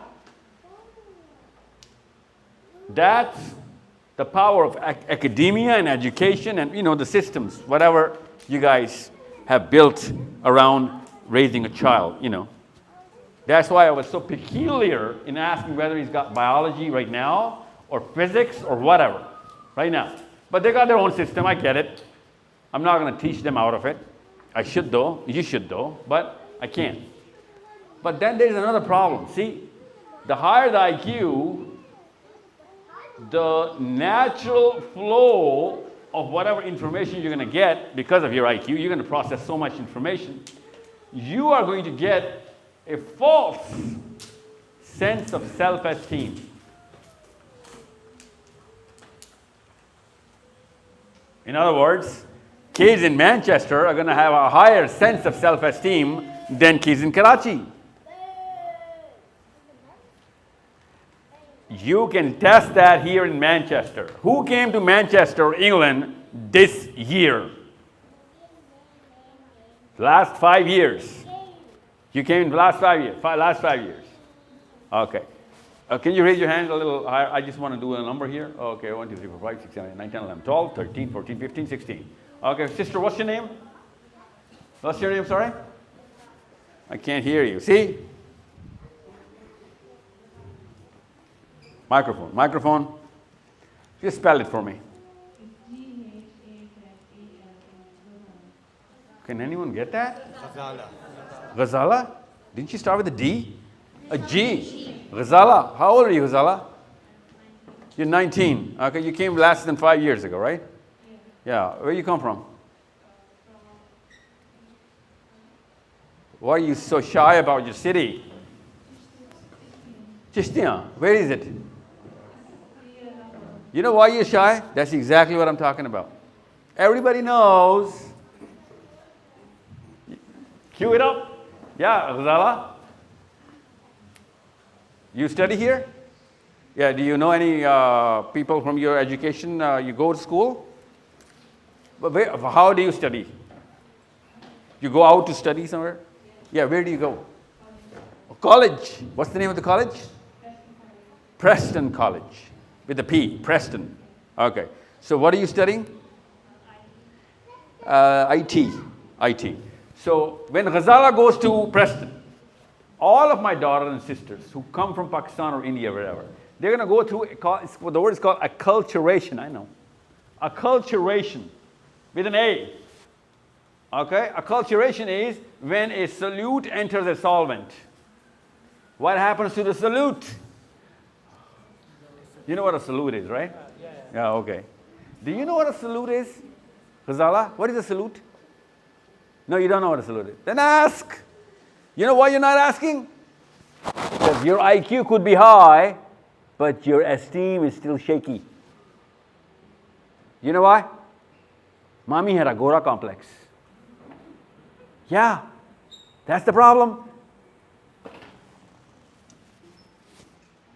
So, I can easily, in less than 10 minutes, give you an app, log you in, do your questionnaire. Less than 10 minutes, more than about 150 people, and I can get the IQ of the room right here, right now. The problem is not the IQ, Ghazala. You're going to be growing IQ every year, 2 points, maybe 3, depending on how good you are, okay? But your esteem is going down. And God forbid, if you carry that or you grab the esteem from your colleagues here in Preston, you are the biggest problem for my philosophy. This preamble is going to tell you what I'm here in Manchester for. Okay? My objective is called IMS. The boy was talking about this. Come together, all Muslims. Become one organism. Because if you get hurt and I don't feel it, I am cursed in the Quran. I am not going to make it in the day of judgment. If I don't feel your pain right now.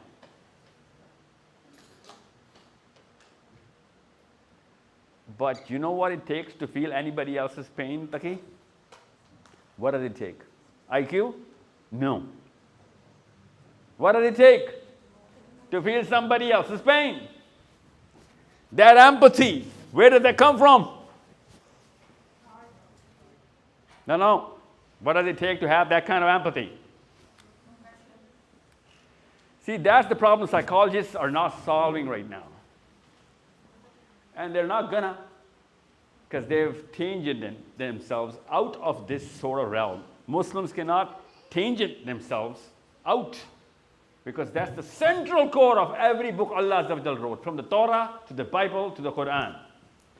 That I am not going to let you split into fragments and pieces. Now, IMS is just another symptom of what Muslims can do, because the cause is the same. I guarantee you this right now, and everyone's in on it. Sab mil ke ta'eed karenge. Everyone's going to agree to it. That right after this session, you girls and you boys are going to go right back into lack of empathy, zero follow through.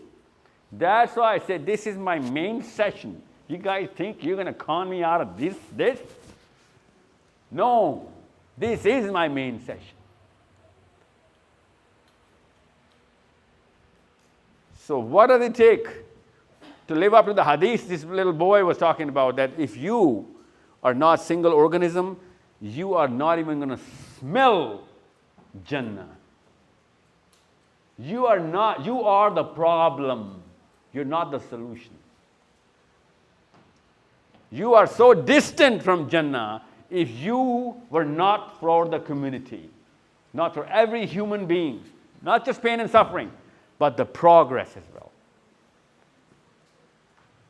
And we think my wife and my kids, and that's going to make me hunky and dory on the day of judgment? No. This is that little bag that's going to put me in hell. My own wife and kids, because I isolated myself. That's what Quran says. وَاعْتَصِمُوا بِحَبْلِ اللَّهِ جَمِيعًا وَلَا تَفَرَّقُوا. You cannot split families from each other. We thought it was Shia and Sunni. You know why? Because some Shia told us and some Sunni told us.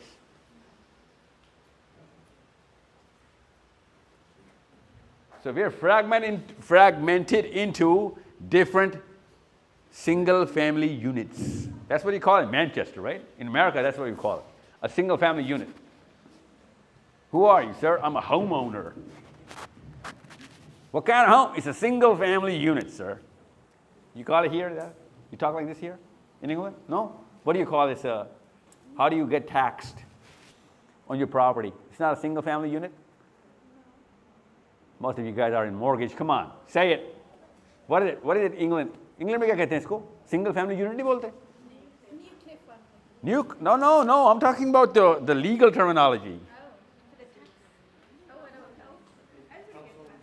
Okay, by the way, single family unit is a legal terminology for a household in America or Canada. It's a single family unit.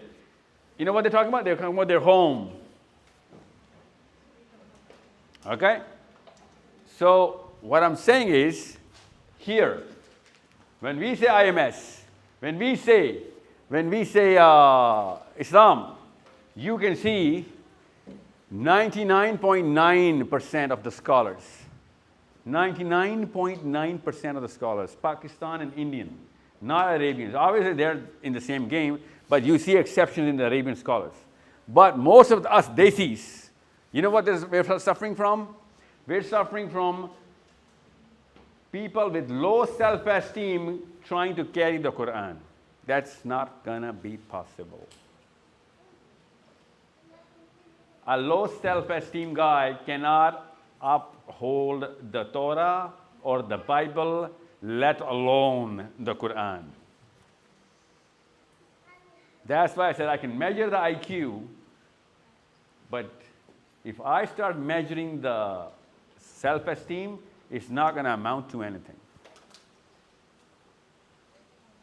Your IQ could be in triple digits for all I know. I do not know. Maybe there is a genius sitting here. But your esteem is on the floor. Anybody's going to step on it and walk over it, and you will be thanking him for it. You won't resist, you'll actually thank. You know why you're going to thank him? So that he wouldn't get mad at you and do it all over again. remind you of anyone?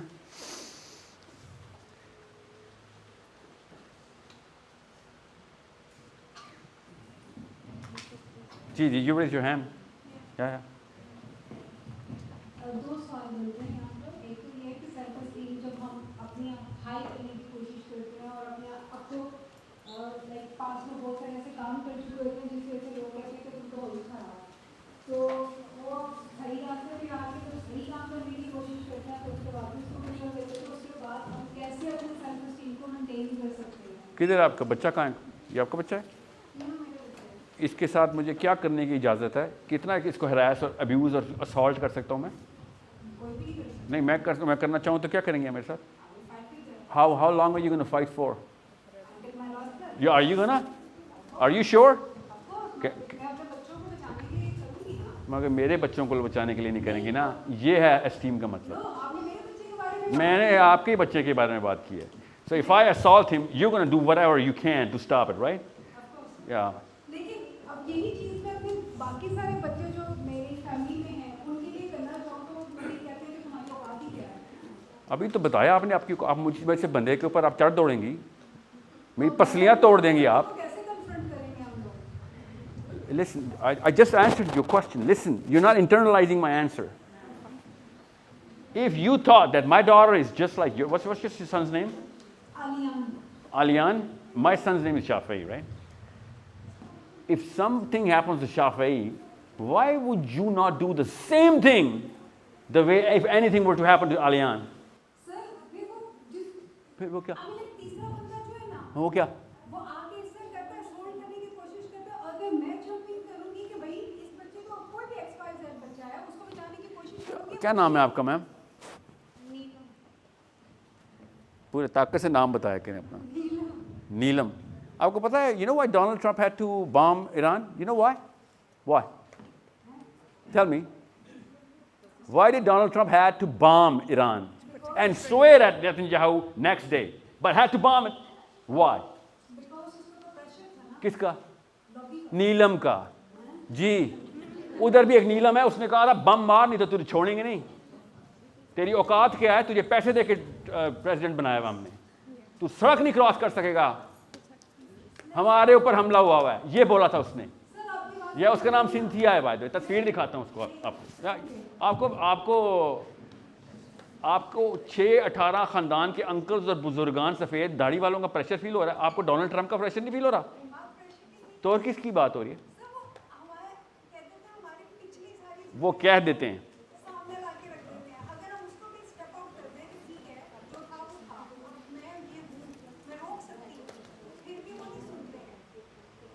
वो नहीं सुनते और क्या करते हैं? और अब निकल लिए हैं अभी तक या नहीं निकली? You left? तो किया आपने कुछ?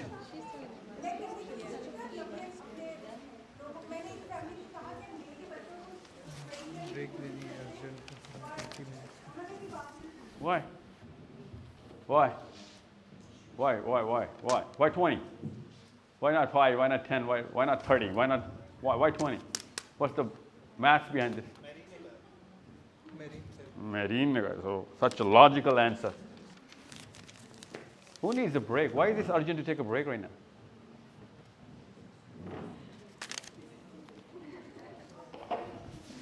ये नीलम देखें जरा अब।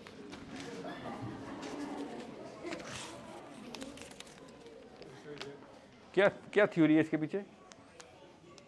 ब्रेक के पीछे थ्योरी क्या है? खाना खाना लोगों ने? अच्छा, देसी आ गए तो खाना तो खाएंगे ना फिर। Yeah, you think I'm already short in time, man. ऐसे नहीं किसी की बात मान लेनी, चाहे वो लिख के दे दें। आपको अल्लाह लिख के दे रहा है, उसकी नहीं मान रही, क्योंकि तलाक हो जाती है ना जी। और क्या होता है? Really? Doesn't matter.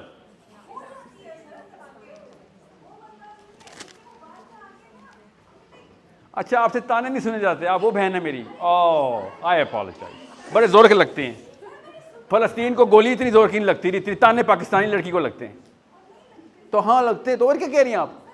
नीलम, अपने सुर को तो नीचे करें। इतने सुर में क्यों आप, इतने ऊंचे सुर में आप उधर लड़ाई करें, मेरे से नहीं। मैं लड़ नहीं रही सर आपसे, मैं ये कह रही हूँ कि हम कामयाब नहीं हो चुके हैं, हमें कामयाब मानते हैं डजन मानते। तो फिर आप ये सवाल क्यों पूछ रही मेरे से? नीलम आपने कितनी, listen, my question is simple. Have I read your written word yet? Have I seen any of your campaign in action?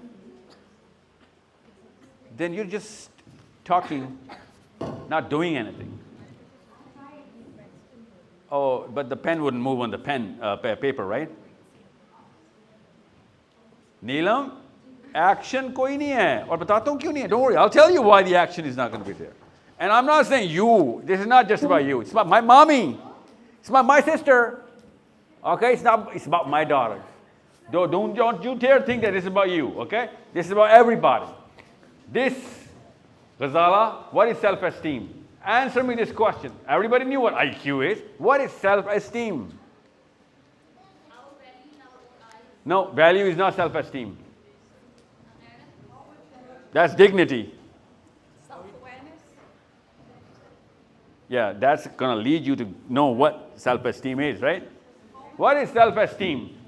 See, the problem is all Muslim scholars, all Muslim politicians have become the same speech. Have you not noticed? Shehbaz Sharif and all the ulama are speaking the same tone. Nobody speaks about the chief of the army staff because, oh, koi utha ke le jayega. You know what I'm saying?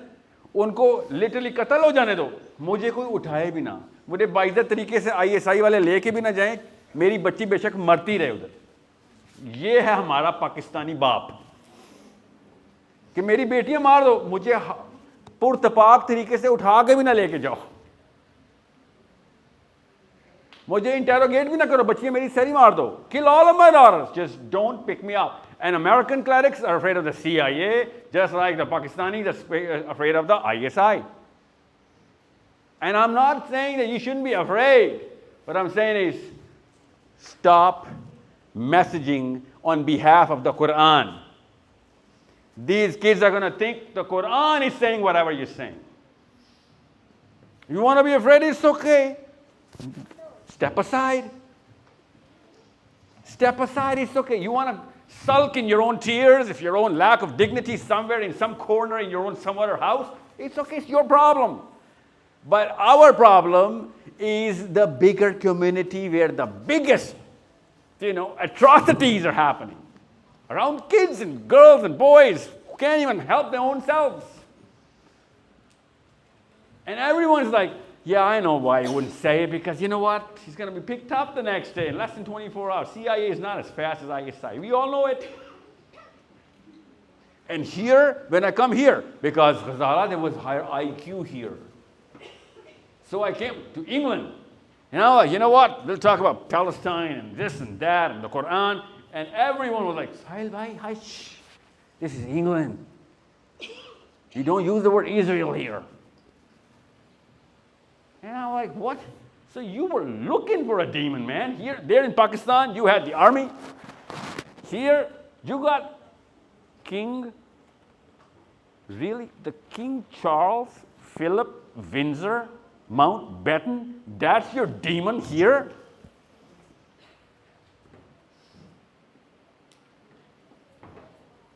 You guys create your own demons? Even if they don't even know, I don't even know I'm your demon. You made me a demon and I'm like the biggest fear in your life.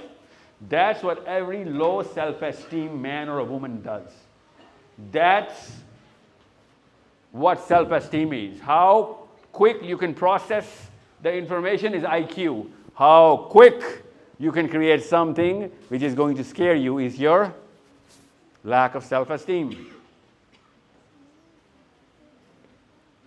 So you tell me, where is your fear coming from? Because I'll tell you this right now, every Pakistani and every Indian is convincing my boys and girls that, you know what, Israel is great, America is great, we got nobodies. Don't do anything. So what's your name? What's his name? Is your son? Abdullah. how strong do you have to be for you to take initiative against me if I hurt him? You don't have to be strong.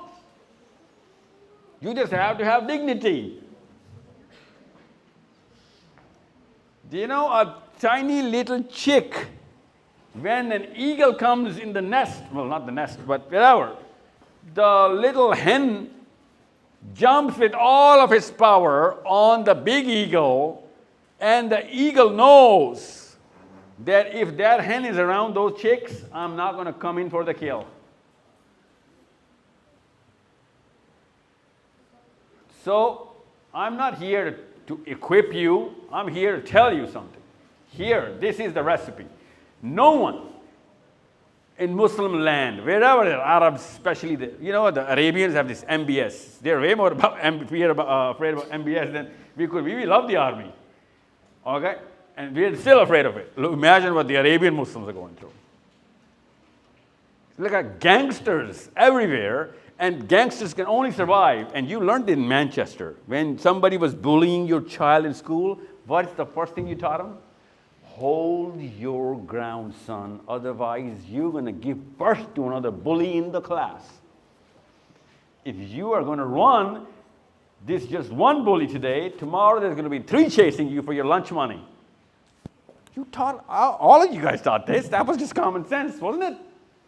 Or did you not teach, or are you teaching your kids to run away from bullies?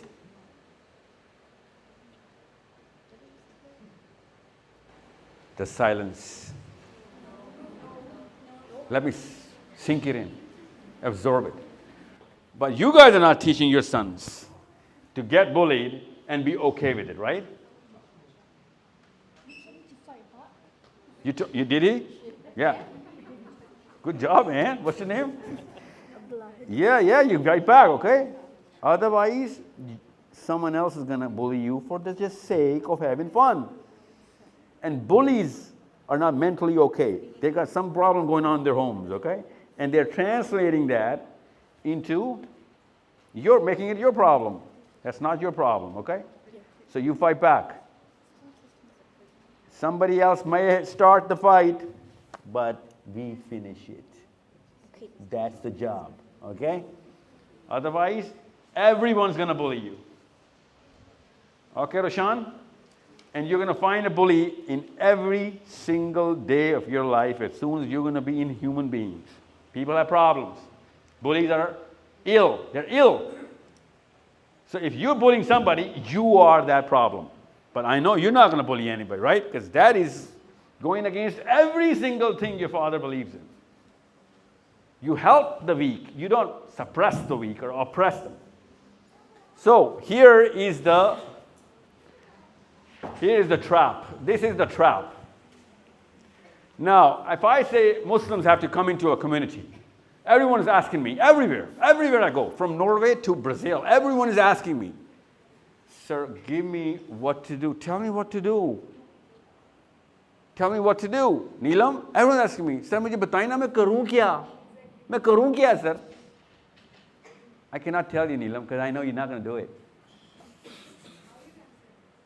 That's how. How का तो answer है मेरे पास. You should be asking, why are you saying that?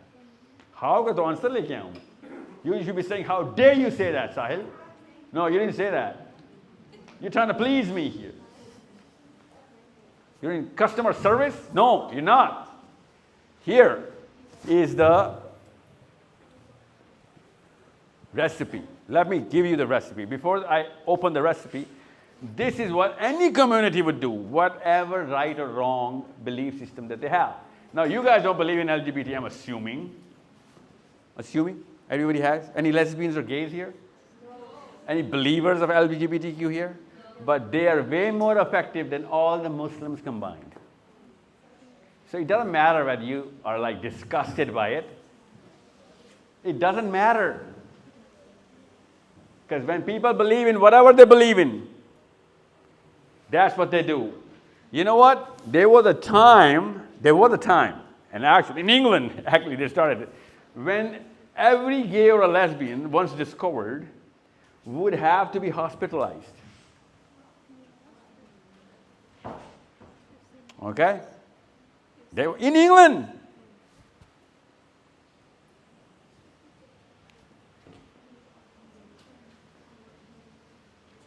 And now, this is a mental illness, okay? They have to be hospitalized until 1990. Most of you guys are alive.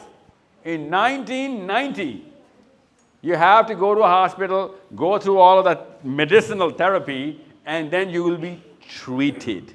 From that to this, mandatory in England.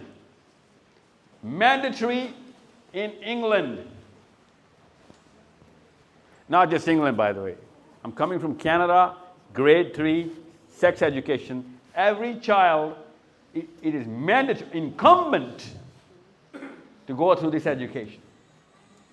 You know what grade 3's age is? How old are you? 10. Oh, you're way past grade 3. 7. He is 10. What grade are you in? It depends on where you start. 5. So, about 2.5 years ago, right? Yeah. So you know what, Sam, between 5th and 9th year of age, what the brain is going through? Did you know that? See, you guys are not doing your own biology, your own homework here. There's a, and I'm not, this is not my topic, okay? This is just a case study. My topic is Islam. How to make Muslims coming into movement. Coming into the activist life. That's my topic. So, somebody who knew how the brain works placed this education at that age of the brain where the identity markers start to take place. This is that age. He's going through 1 more year left. You're 10, right? 1 more year left of a boy. And if it were to be a girl, Zanab is 8, right? Yeah, 1 more year left for Zanab.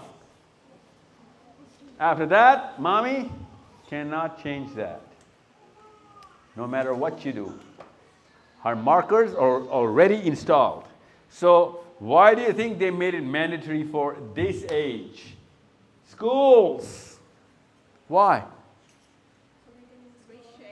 Yes, so they would save money to change adults, because it takes a lot of money to change the opinion of adults. It takes billions, if not trillions of dollars to change the opinion of adults. It takes absolutely no money to make the opinion of a child. Okay?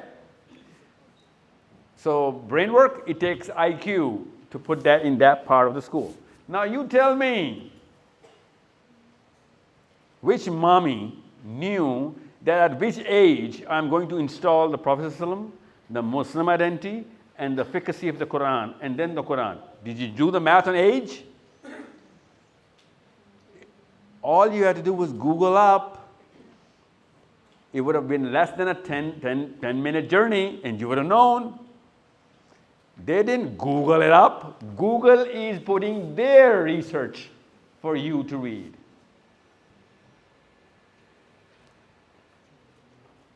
So what did they do? Till 1969 till 2024, these are identity definitions now. They're not just internal markers.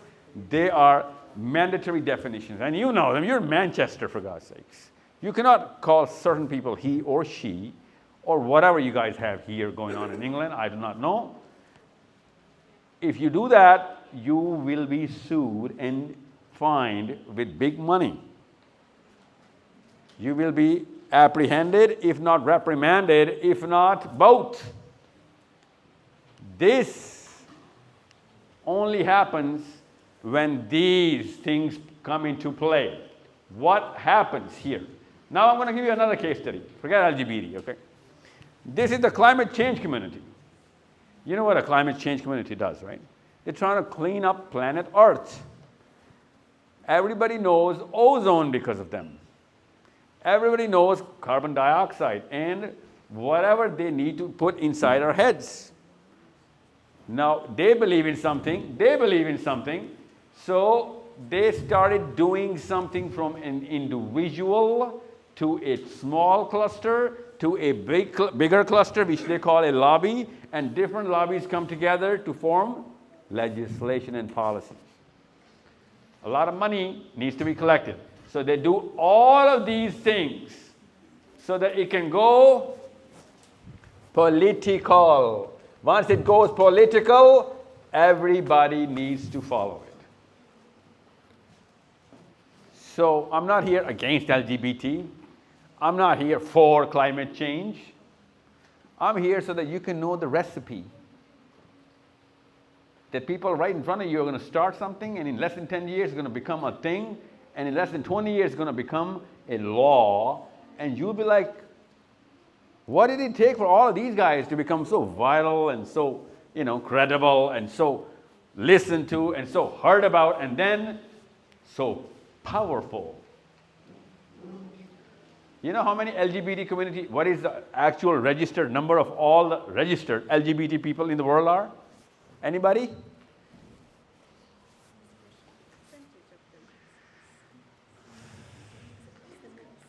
Biggest problems in England for your Muslim kids, and you don't even know what the enemy is or how many.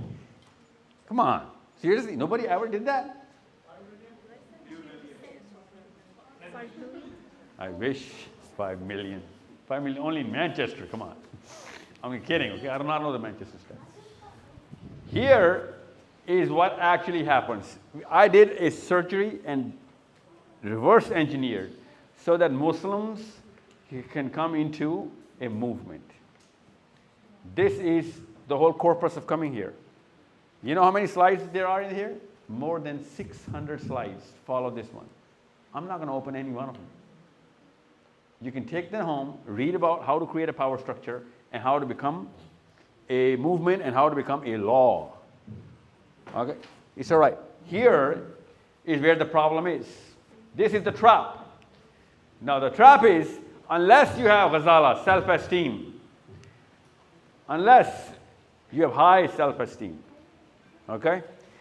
And ghazala, you represent most of my mothers and sisters and daughters. So it's not about you. It's about my mommy. It's not about my mommy. It's about me. Okay? Still, a Pakistani crossing the street of Manchester, whenever any white man says, hey, you know what? You speak really good English. The Pakistani, you know what he does? He feels good. He feels good. You know why? Because this little weasel is looking for validation. Validation. Because when you're looking for validation, you have zero self-esteem. When you validate, that's when you have self-esteem. Okay? And no amount of English or no amount of Urdu has anything to do with self-esteem. Otherwise, every person who could speak a language would either have high self-esteem or not speak a language would have low self-esteem. Okay? So it's not the language. So what do you do? Self-esteem in Pakistan and India is stripped off in the first 10 years of a child's life. Like the way this mommy is, look, mommy's talking to the daughter. This is what's going on.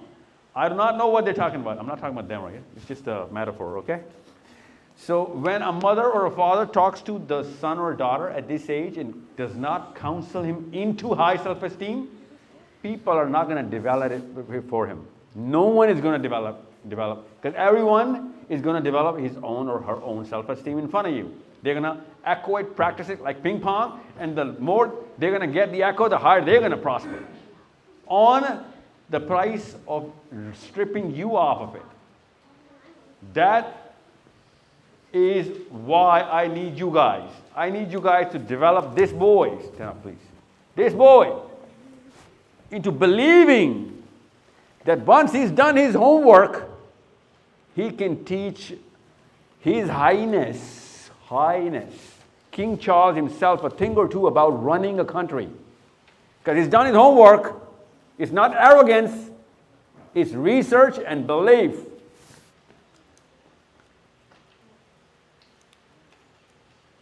But we know what happens. Forget King Charles. Forget anybody else, whoever is in power. Any boy, by the way, this boy is not going to have that kind of a marker of a low self-esteem Pakistani, because he was given a higher or deeper a sense of his own self by Manchester. So your mother born in England? No. Father born in England? No. Okay, so this man, this boy, when he's going to be a man, he's going to be a totally different creature. His folks can't even identify with him, because this boy will be amazed and shocked by the way the self-esteem markers dip on the moments of truth of his father and mother when he's going to see them in public with other people. This is going to be a deal breaker. He is not going to be obedient to you guys, because he will know that you guys have lowered the standard for your own self. This boy does not even know why you're doing it, so he's going to make his own opinions about why you're doing it. Because he was not born in Pakistan and knows that har jagah pe, har saas, har nand, har boss, har dost, gaadiyan, ghar, paise, plot, siyasat, Shawaz Sharif, Nawaz Sharif, sab mila milu ke aapki saakht banti hai. He doesn't know that. You know what he's taught here? Then unless you know what you're talking about, you can't put your money, you got to put your money where your mouth is. You got to do your homework, and then you can challenge anything. He's too young to do that right now, but that's the definition he's getting.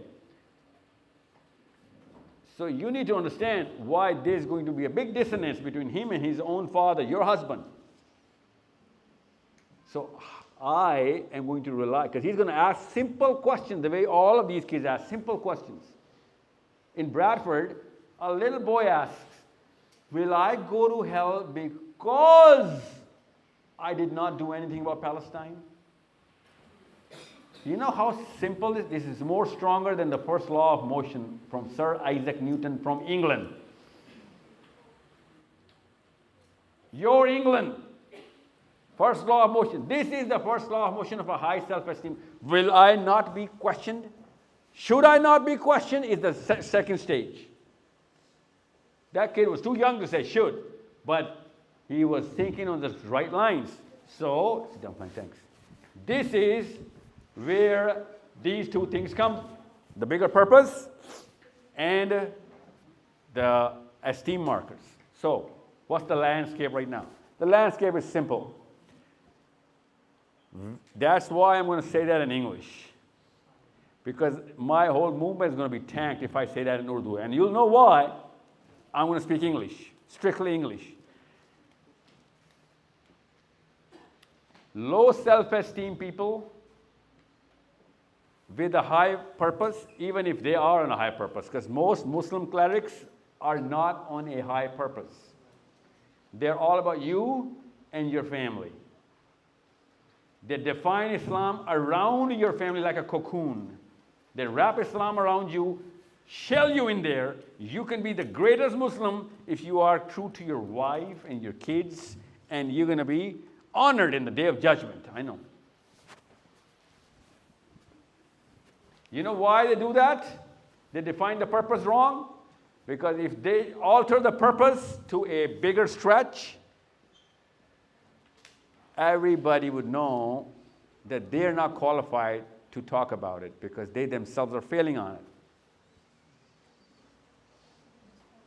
That's why, mommies and daddies, you give lectures to your kids on those things which they know, which you know that they know that you're good at.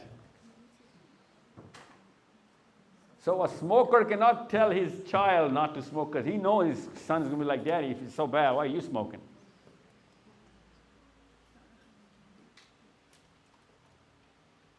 So he says everything else except smoking. Just like that, a Muslim cleric in England or America or Pakistan, they're not going to define this purpose bigger than your own household.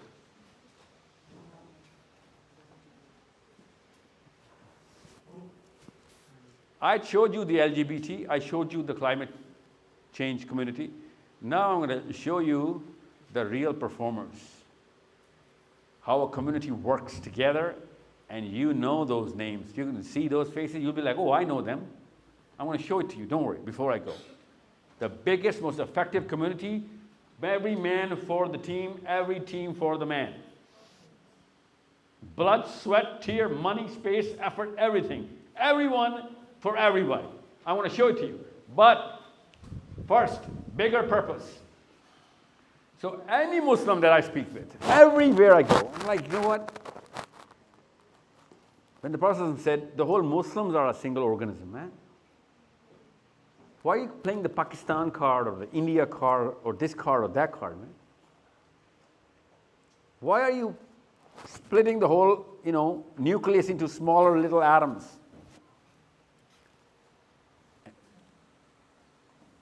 In Melbourne, Australia, I was standing, and there's a very famous cleric. I'm not going to name who. Actually, you can cut that off of the camera, because I can tell you guys.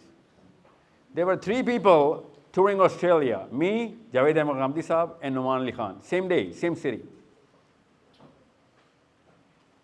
With no plan ahead of it, because they did not know my tour. I didn't know their tour.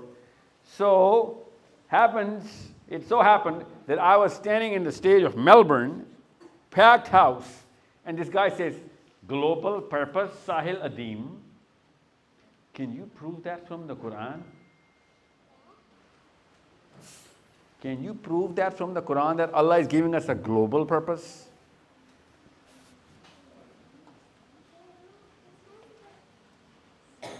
And I said, so are you implying that in the Quran, Allah is not giving us the global purpose? And he says, that's exactly what I'm implying. Because the Quran talks about the man, the individual, okay? And it talks about the righteousness of the man, the giving, the sacrifice of the man, the tazkiyah of the man or the woman. When is it spinning you into a global motion around this planet for everybody? Who died and made you Mother Teresa?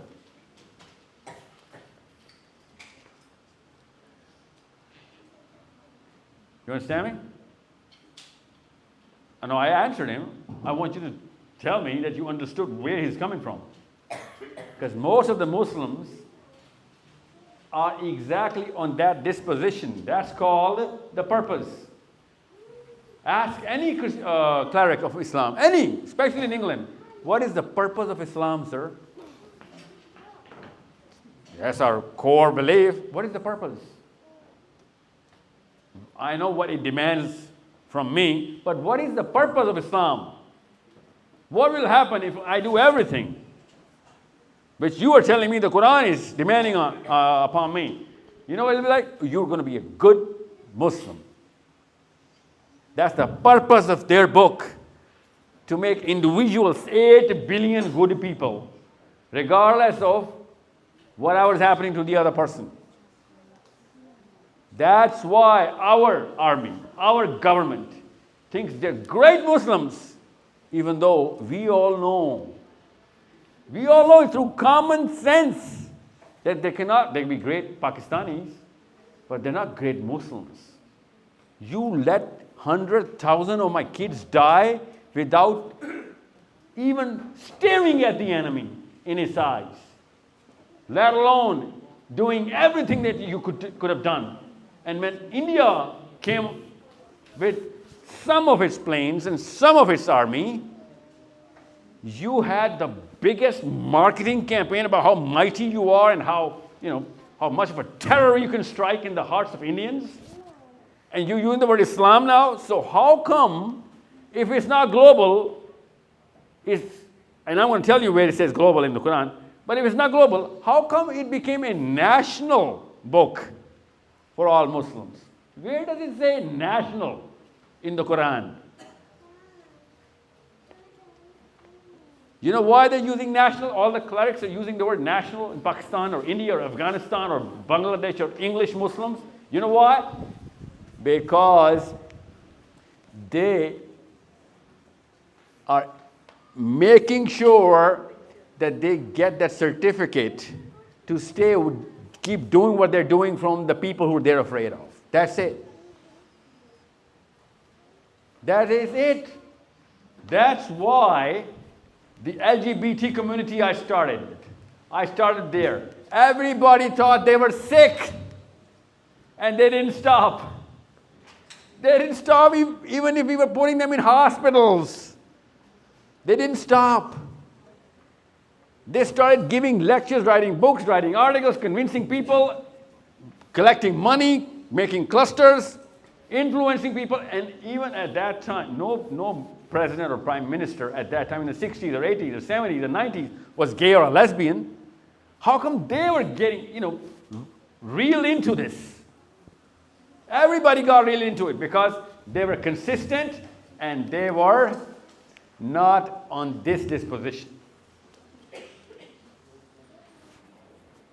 In Toronto, the Muslim women took to the streets, Neelam, Muslim women took to the streets against the LGBT curriculum in schools in Toronto.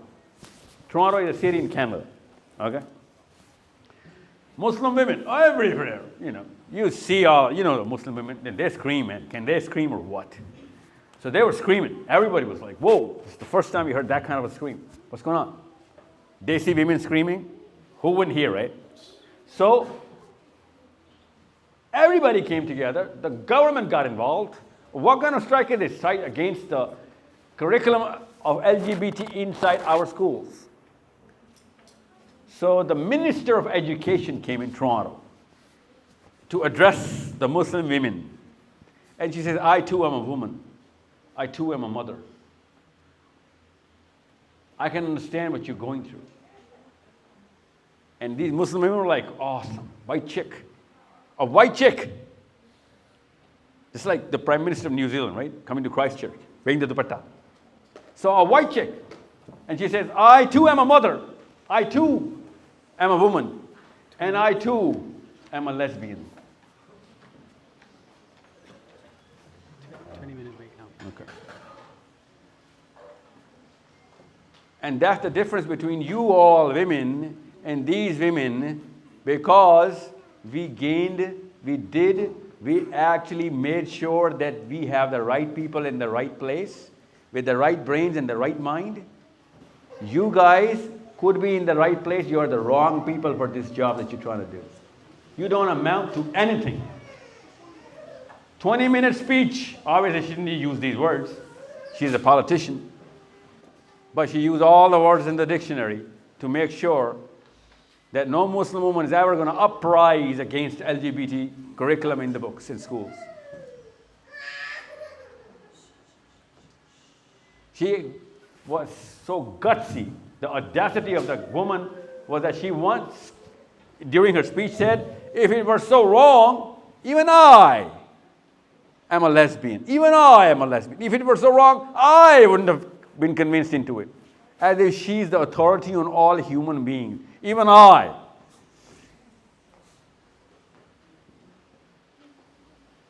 It took 20 minutes to kill all of that movement that Muslim women had started for 3 months straight up. 20-minute speech.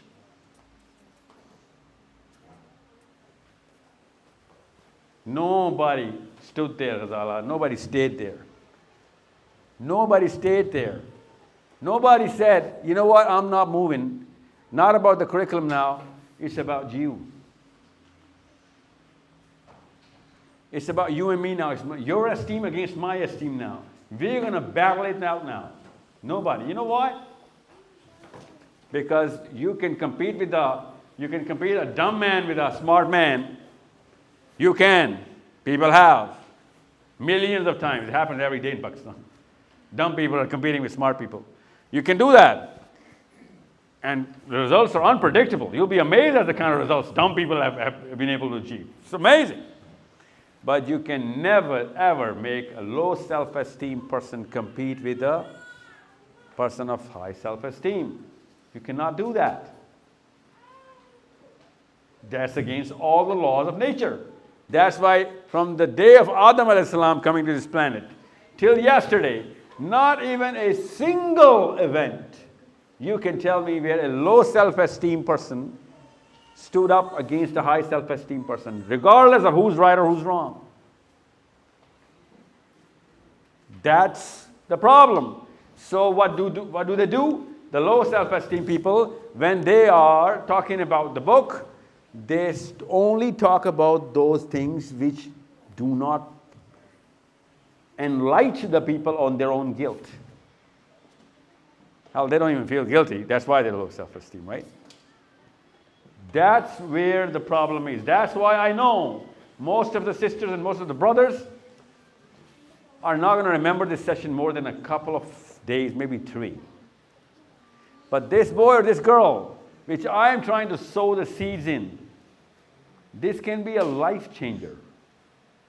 This can be the moment of their life where you were given that moment from us, all of us were given that moment when we were 10 or 11, कि बेटा ऐसे ही होता है इधर,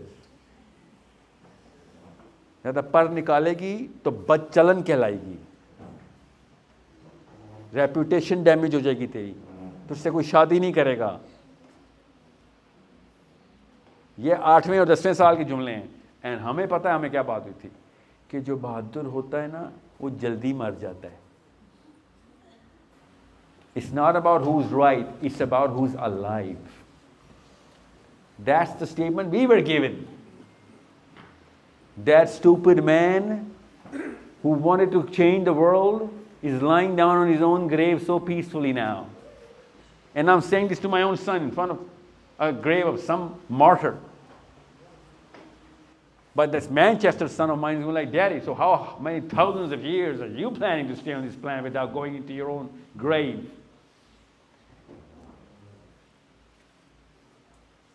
This is not about bravery or cowardice. It's about self-esteem. So, where's the trap? So if I give a big purpose to you guys, and you do not have the right esteem to pick up that purpose, you are going to go through divorce, nihilism, depression. You're going to go through lack of your own identity, irritation, frustration, anxiety, general anxiety disorder, from regular GAD, general anxiety disorder, to bipolar disorder. This is what's going on in the Muslims, militias, where most of the militia people are bipolar patients. Because nobody worked on them when they were young, and everybody started working on them in their late teens and whatnot. And once they got the true picture, Dr. Israr ko sun liya, Maududi ko pad liya. And everybody, I'm going to do this. It's not developed. He's gone. He is not going to be fit to be your son or your brother or your daughter or your wife or your husband.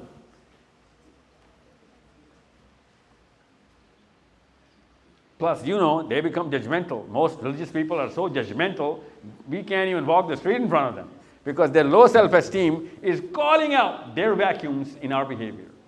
I know. We're going to continue this after your 10-minute lunch. It's called a lunch break. I know. We're Pakistanis, we're Indians. 20 minutes. 20. Listen. If it were up to me, and I did delay it in front of you, this shouldn't have been a showstopper. Okay? But you know what?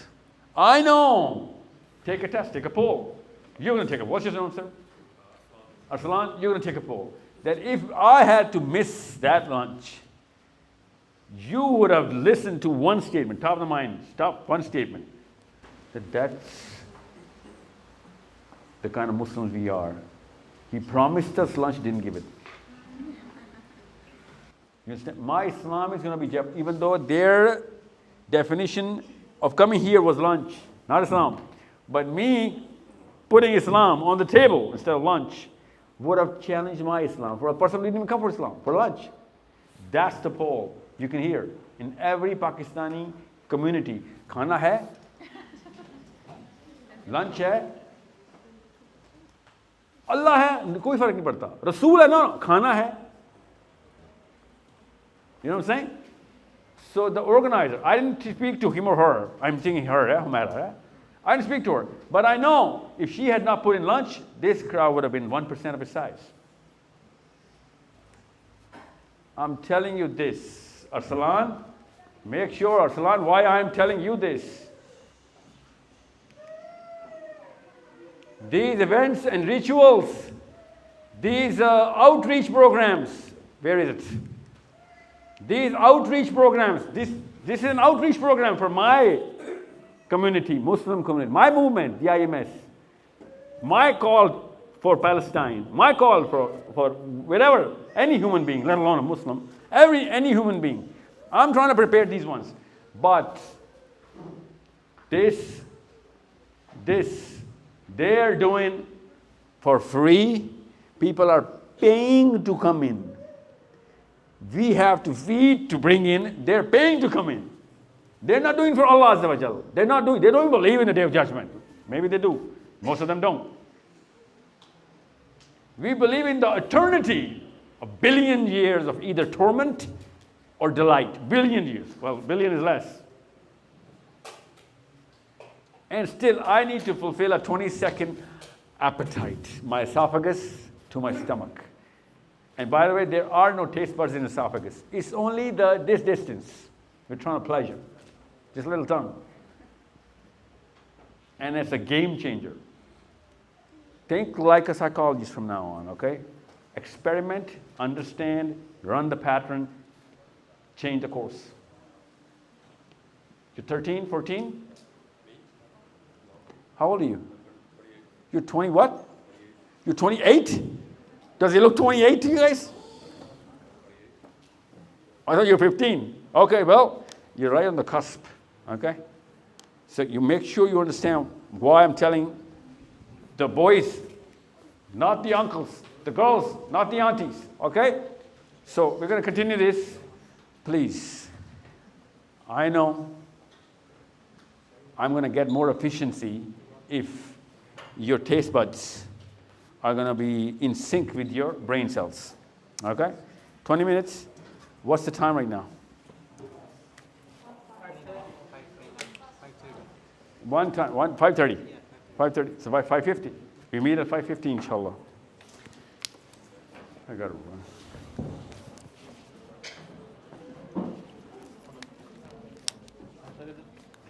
Look, yeah. Okay, here is the.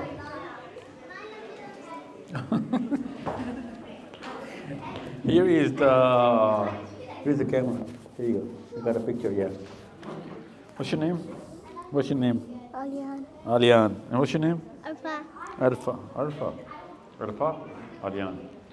Oh, yeah. Okay. You good?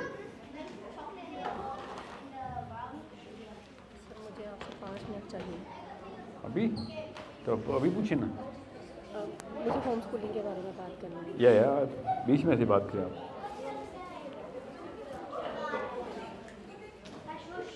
Okay, let's reconvene, please. Let's reconvene. Order in the court.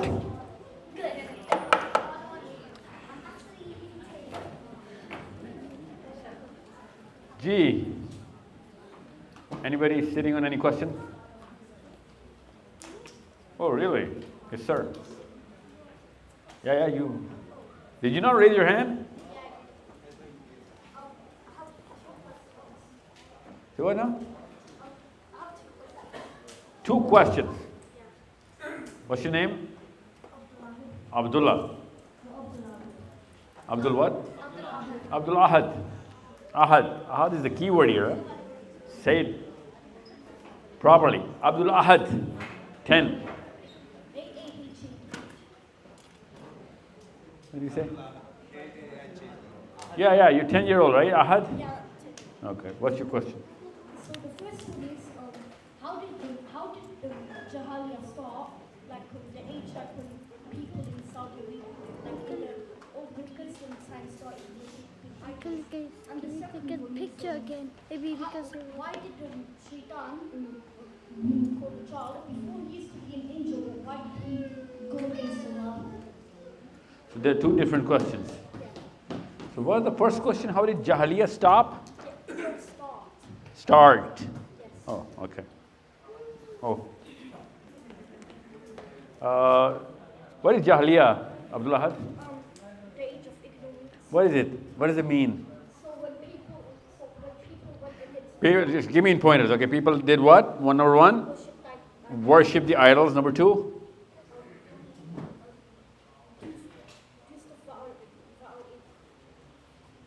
Truth what? Think. Take your time. Don't worry. Take your time. Worship the idols and did what?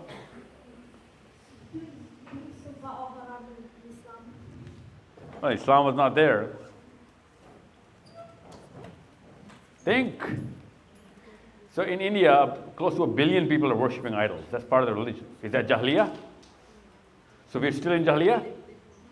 Yeah, but that's just one indicator, right? You got to match a few more. Think. Take your time. Jean, next question. Take your time. I'm waiting. How did Shaitan go against Allah? Not how, but why.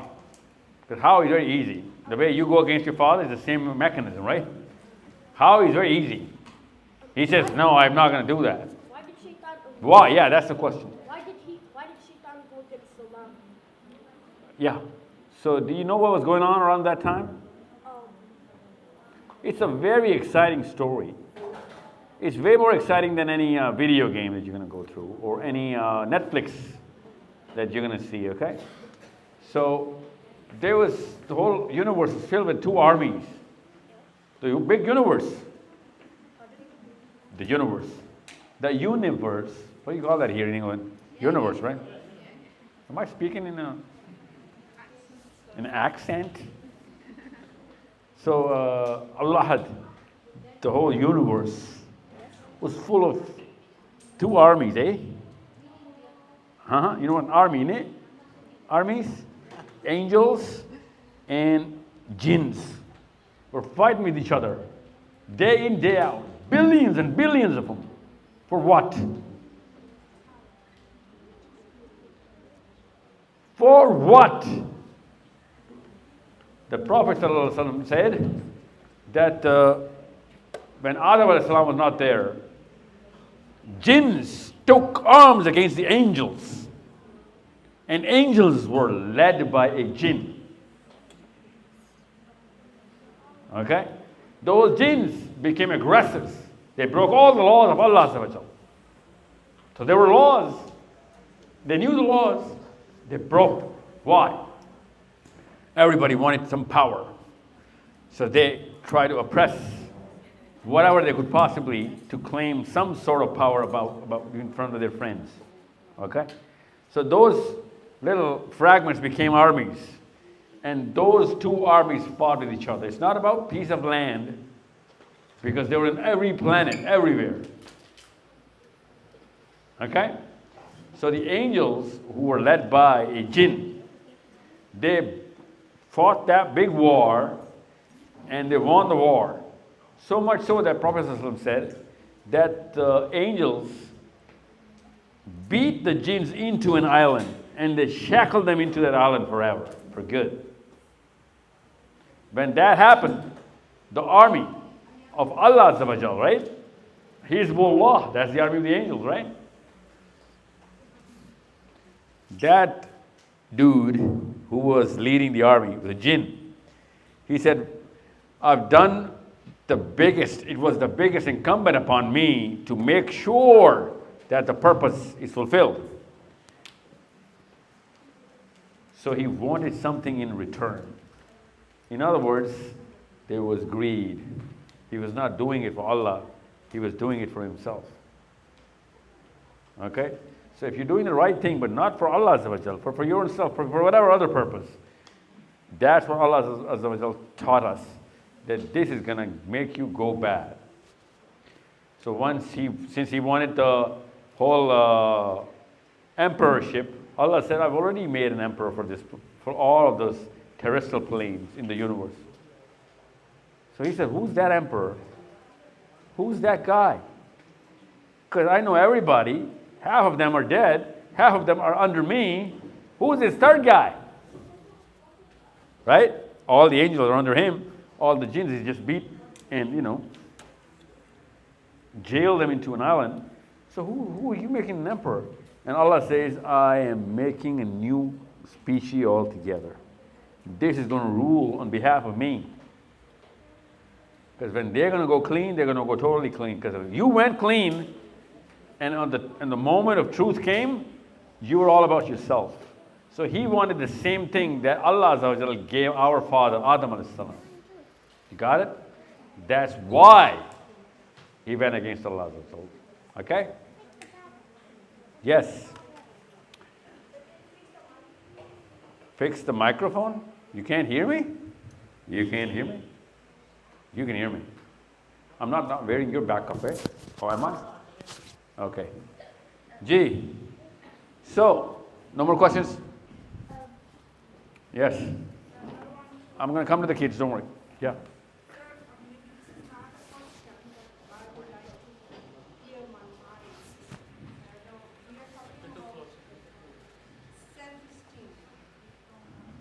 Yeah. As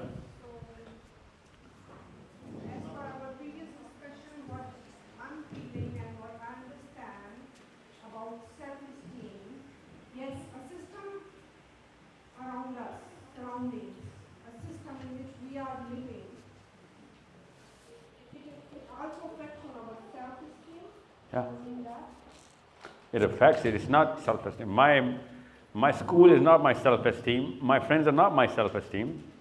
So how a person at a personal level would help himself or herself to build a self-esteem? If he's broken already? Okay. So I was talking about first building it. Now you're talking about people who've broken it. How to fix it. Okay, yeah, let me get to that. I'm going to get to that, don't worry. First understand why you should build it or why you should mend it, right? Because the first thing about low self-esteem is that whoever has low self-esteem, the first thing he's going to do is he's going to make sure that nobody else finds out. Okay? So you can't just tell. You can see his actions and read into it. He's not going to say it. Okay? So, now, first, understand self-esteem is not the solution. You have high self-esteem, that's not going to solve your problem. You still need to have a bigger purpose. If you don't combine these two things, nothing's going to happen. If anything, the biggest enemies of Islam had the highest self-esteem. Abu Jahl had high self-esteem. Okay? You need to understand, the lobby is giving Netanyahu a pretty good bite on the self-esteem as well. So a system is working. So whoever is working in Pakistan, the worst part of Pakistan is the people in power, the higher they go, you can see the lowest self-esteem people are in the highest amount of power. Actually, it's an English phrase. It's pretty famous. An Irish nun once told me. She said, there cannot be more damage when you put a small man in a big place.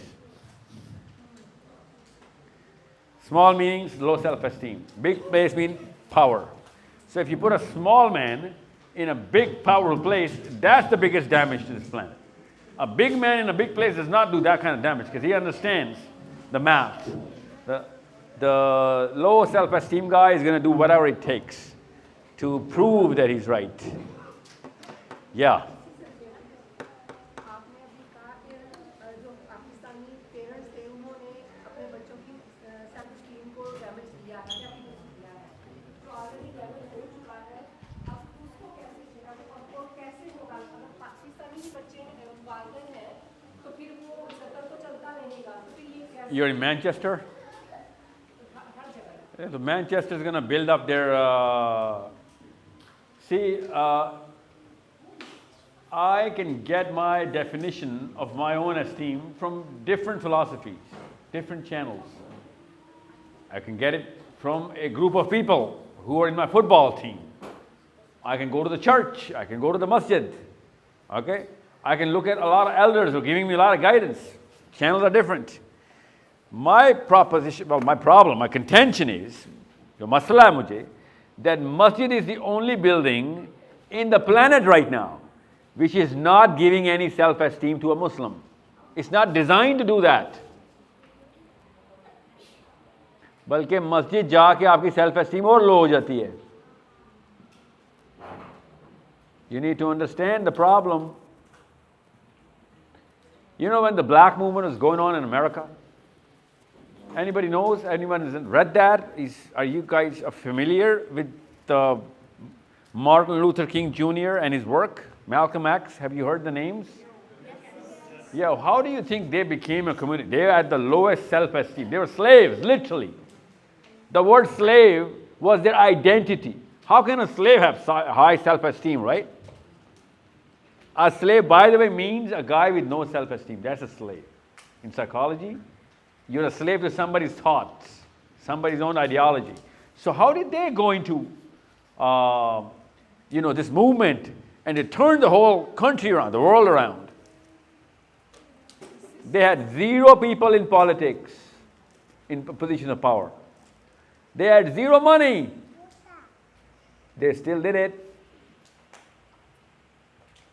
We are not at that level of, let's just say we have a lot of money. Actually, we are pretty rich. Muslims are really pretty rich around the world. We are in power in every country in Muslim land. We are in power. So power and money is not a problem for us. The definition of Islam is the problem for us. Our Chief of Army Staff does not believe that it is an Islamic duty to help and go to protect wherever Muslims are being persecuted. He does not believe in that Islam. It's not in his Islamic purpose. But when the United Nations sends the Pakistan army to Africa in many missions, there are multiple missions going on in the United Nations, that is his Pakistani duty to go there. You understand me? And Benjamin Netanyahu can stand in the United Nations General Assembly and open the Torah and recite passages from the Torah saying this is a promised land in my own book, even though the whole world is listening to him. The Chinese don't believe in the Torah. The Japanese don't believe in the Torah. All the Muslims and all the Jews and the Christians, the countries which are all of these, only they believe in the Torah. But he's saying it to the world. And no Muslim ever has opened the Quran in the United Nations to recite from the Quran that this is a promise. Inside the Quran, he's right, Mr. Netanyahu is right. God did promise them. And then he said they did not fulfill their end of the bargain. So I am making them the people of punishment. Maghdubi alayhim. That is their identity, the real identity in the book of God. And it is going to be upon Muslims as well, because Allah does not play nepotism. God does not play nepotism. He said it's the same promise. I don't change my course of view. I'm God. I gave it to them as a promise, as a covenant. They didn't fulfill it. Then I gave it to the Christians. They didn't fulfill it. Now I'm going to give it to you. If you don't fulfill it, you are not a favorite of Allah just because you're Muslims. In the Quran, Allah says, I'm going to replace you with people better than you. Allah does not play nepotism. Muslims are not the most favorite people of Allah. Righteousness and the message of God, the covenant, is upon people of righteousness. If it's not going to be Muslims, somebody else. Allah says in the Quran, it's going to be somebody else. So if Netanyahu can stand in the United Nations and say, God promised us, some Pakistani or Indian or anybody in Islam would be like, yeah, you're right, God did promise you. That's past tense, buddy. Then God promised it to the people the disciples of Jesus. Did they take the covenant mission to the world? No, they didn't. Now he's giving it to us. And I'm not saying we're the chosen one. Allah says the message is the chosen message. People could be anybody. So you want to play the book? We got a bigger, fatter book than yours. And this book recognizes your covenant as well. So you can't even say, you know what, your book against my book. No, they can't say that. Our book is not against their book. Inside the Torah, I'm going to tell you the verses where Allah is talking to the Jews saying, if you do not live up to this covenant, you will see the wrath in your own life. Muslims did not get that kind of punishment because the Prophet ﷺ saved us from the punishment on this planet.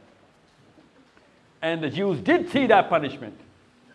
When the Mount Sinai, Kohetur, was raised up upon them, they were given the covenant, And Allah says, if you're not going to live up to it, you're going to see my wrath in your very life and beyond. And they all saw the wrath of God coming down to them.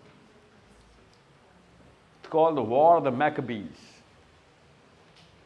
हदीस सुनी हुई है ना, जब यहूदियों को बंदर बना गया था, वो एक कबीला था, दुनिया में ही सजाएं मिली हैं। कबीला था, उसको वाकई में दुनिया में सजा मिली थी।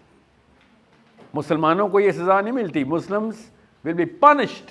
The only religion in the world which comes with a guarantee of punishment is Islam to all Muslims. We don't play the chosen ones. The only message book which guarantees hell to its own followers is the Quran. That you're not favorites, buddy. It's a fair game. You want to play it? Play with these rules. If you're not going to play it, sorry. You want to challenge, come challenge Allah Azza wa Jal directly. We'll see who's the mightier one. That's the challenge of the Quran. So this is where the identity markers come from for a Muslim.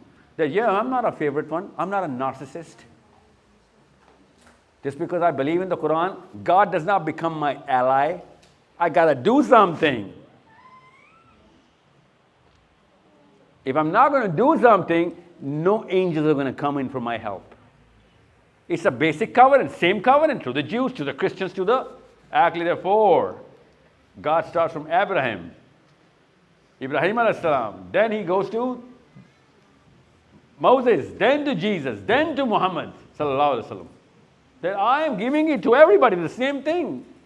I don't change my course. So, make sure this purpose is in all the books except the current lectures of the Muslim clergy. Every book has this. The Torah says the Messiah is going to come. Doesn't the Torah say that? It says that 26 times in the Torah, actually. The Bible is full of thy kingdom come. Don't we all believe in Jesus' second coming? We all believe in that. We're Muslims.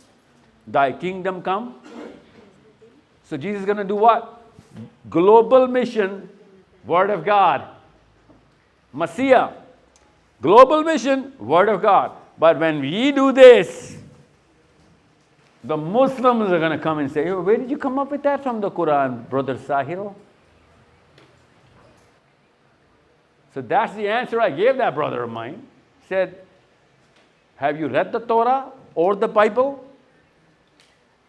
Does it say that explicitly in the Torah and the Bible? Yes, it says that explicitly. That's actually the purpose of the Bible, the corpus of Bible. Book on Jesus, alayhi salam, is thy kingdom come. That the kingdom of God will be established on this planet by Isa ibn Maryam alayhi salam.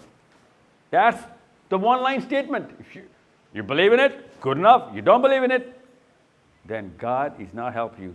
So help you God is not the phrase here. So Allah Azza wa Jal in the Quran says, I remind you of the covenant, O Muslims. That's why I asked that brother in Melbourne, what covenant is Allah reminding us? Because it says in the Torah, what's the covenant? In the Bible, what is that covenant Allah is reminding us? You think Allah is going to keep repeating the same message over and over, even though they all believe in it? Allah never even once repeats any message in the Quran which the Jews or the Christians already believed in. Whenever they contradict from whatever Allah is teaching them, Allah in the Quran starts to correct them. But when there is a consensus between Jews, Muslims and Christians, Quran does not come into the recall of the message. Because Allah says, you have to, if you're a Muslim, you better believe in the Torah. You're a Muslim, you better believe in the Bible. If you're not, if you don't believe in it, you're not a Muslim. So God did not write just one book. वो अलग बात है कि पाकिस्तान में किसी एक मुसलमान को मैं नहीं जानता हूँ जिसने 4 किताबें पढ़ी हों, एक को भी नहीं जानता. वहाँ से आप लोग self esteem लेंगे. People of the Torah have the self esteem. We all know that. They're actually telling any and everyone to bomb wherever our enemy is, and they're going to bomb it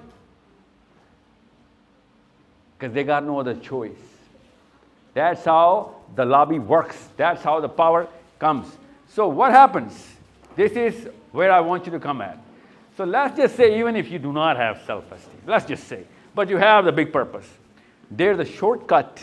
Then that's what the two sisters have asked. What to do now, sir? I was raised by a mommy or a daddy, just like you, who did not know any better. He's not a psychologist. He did not know this. So now what? I'm old enough. Well, now there is a way. What is the way? Here's the way.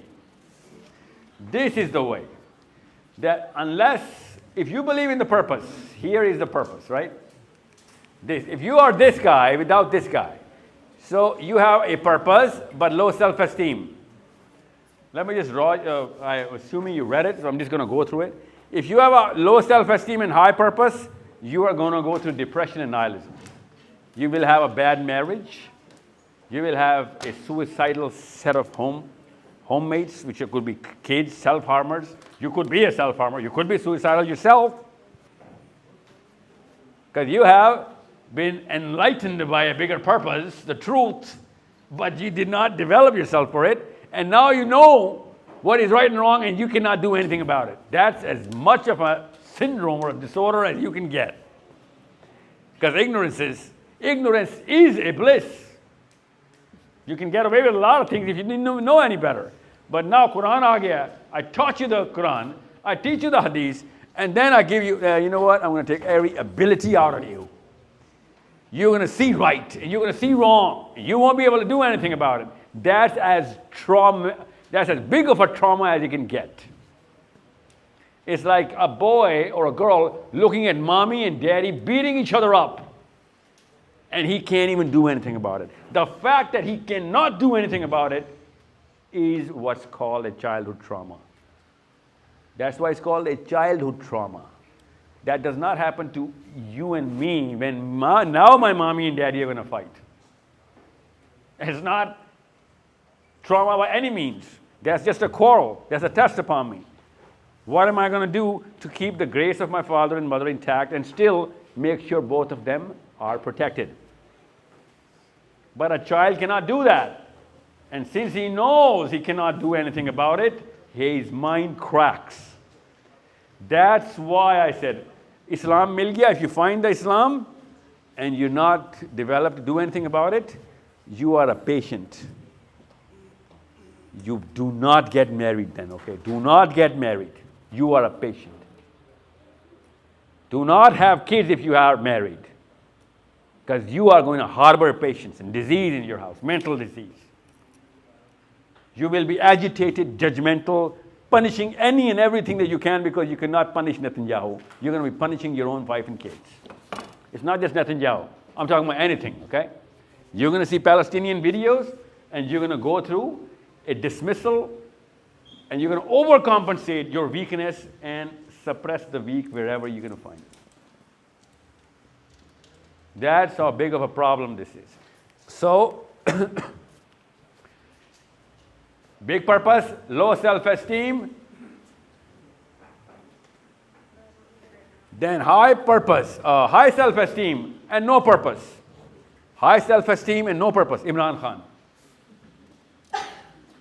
Low self-esteem and no purpose, Nawaz Sharif.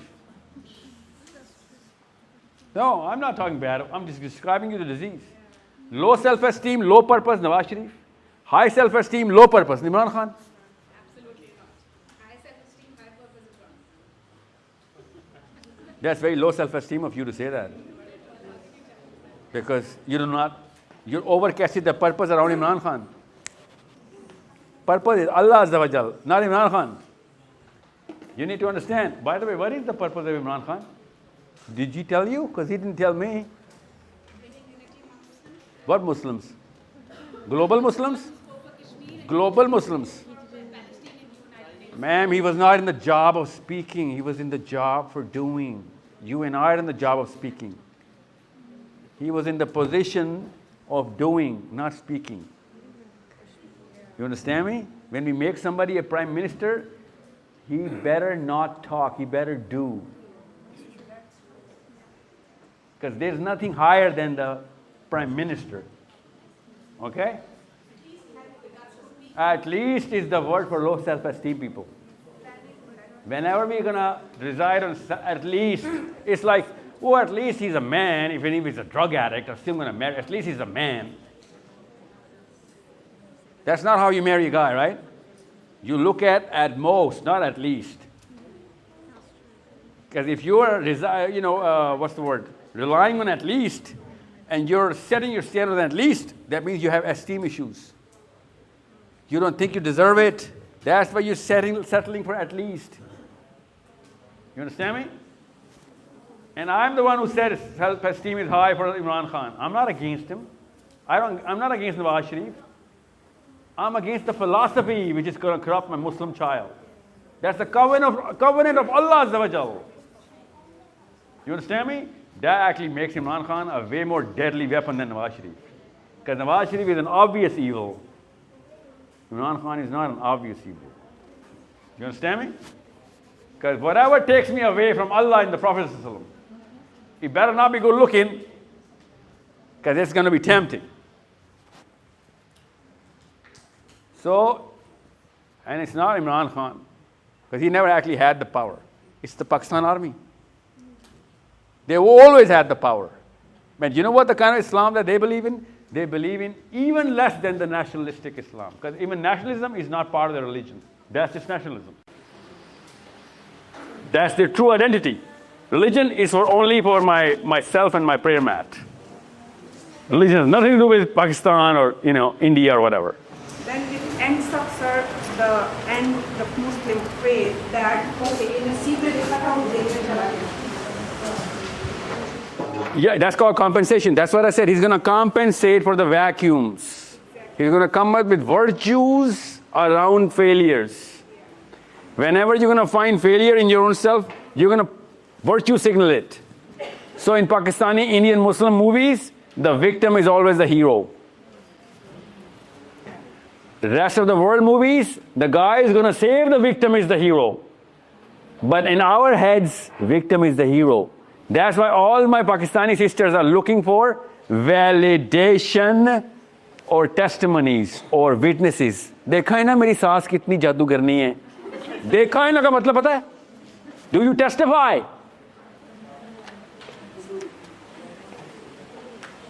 You are looking for validation of how ugly your mother-in-law is.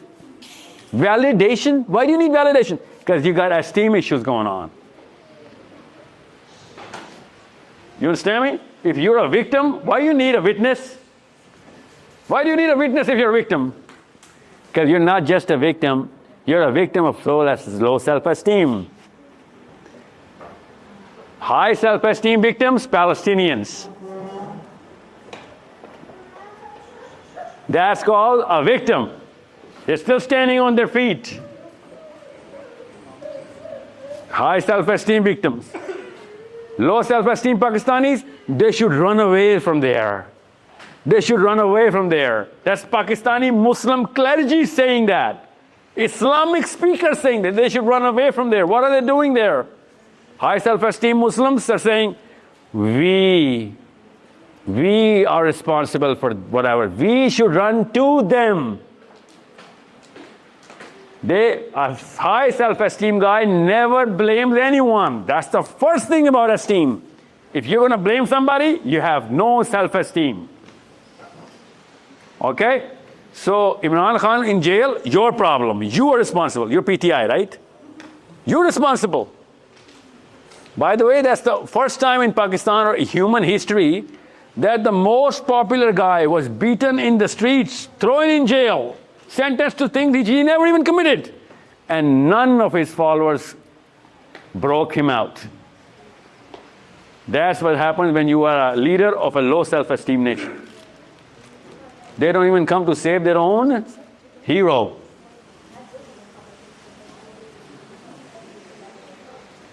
That's why I know we're not going to go to Palestine. We didn't even go for Imran Khan. He was in our own home. We didn't save him. Those Hanadis and those Fatimas and those Aishas in Palestine are not even in our home. How are we going to save them? No. So you need to understand this is low self-esteem, high purpose, disorder. High self-esteem, low purpose. And then high self-esteem and high purpose. That's where I need you to start structuring this boy or this girl. Lena, Lena Islam, right? Lena should have the gift of self-esteem from you and the gift of high purpose from wherever you're going to get a lecture or teacher or wherever. His teacher or her teacher are not going to give them a purpose, esteem. They do not have enough handle to develop esteem. They're going to try, they're going to motivate the hell out of them, but motivation does not lead to self-esteem.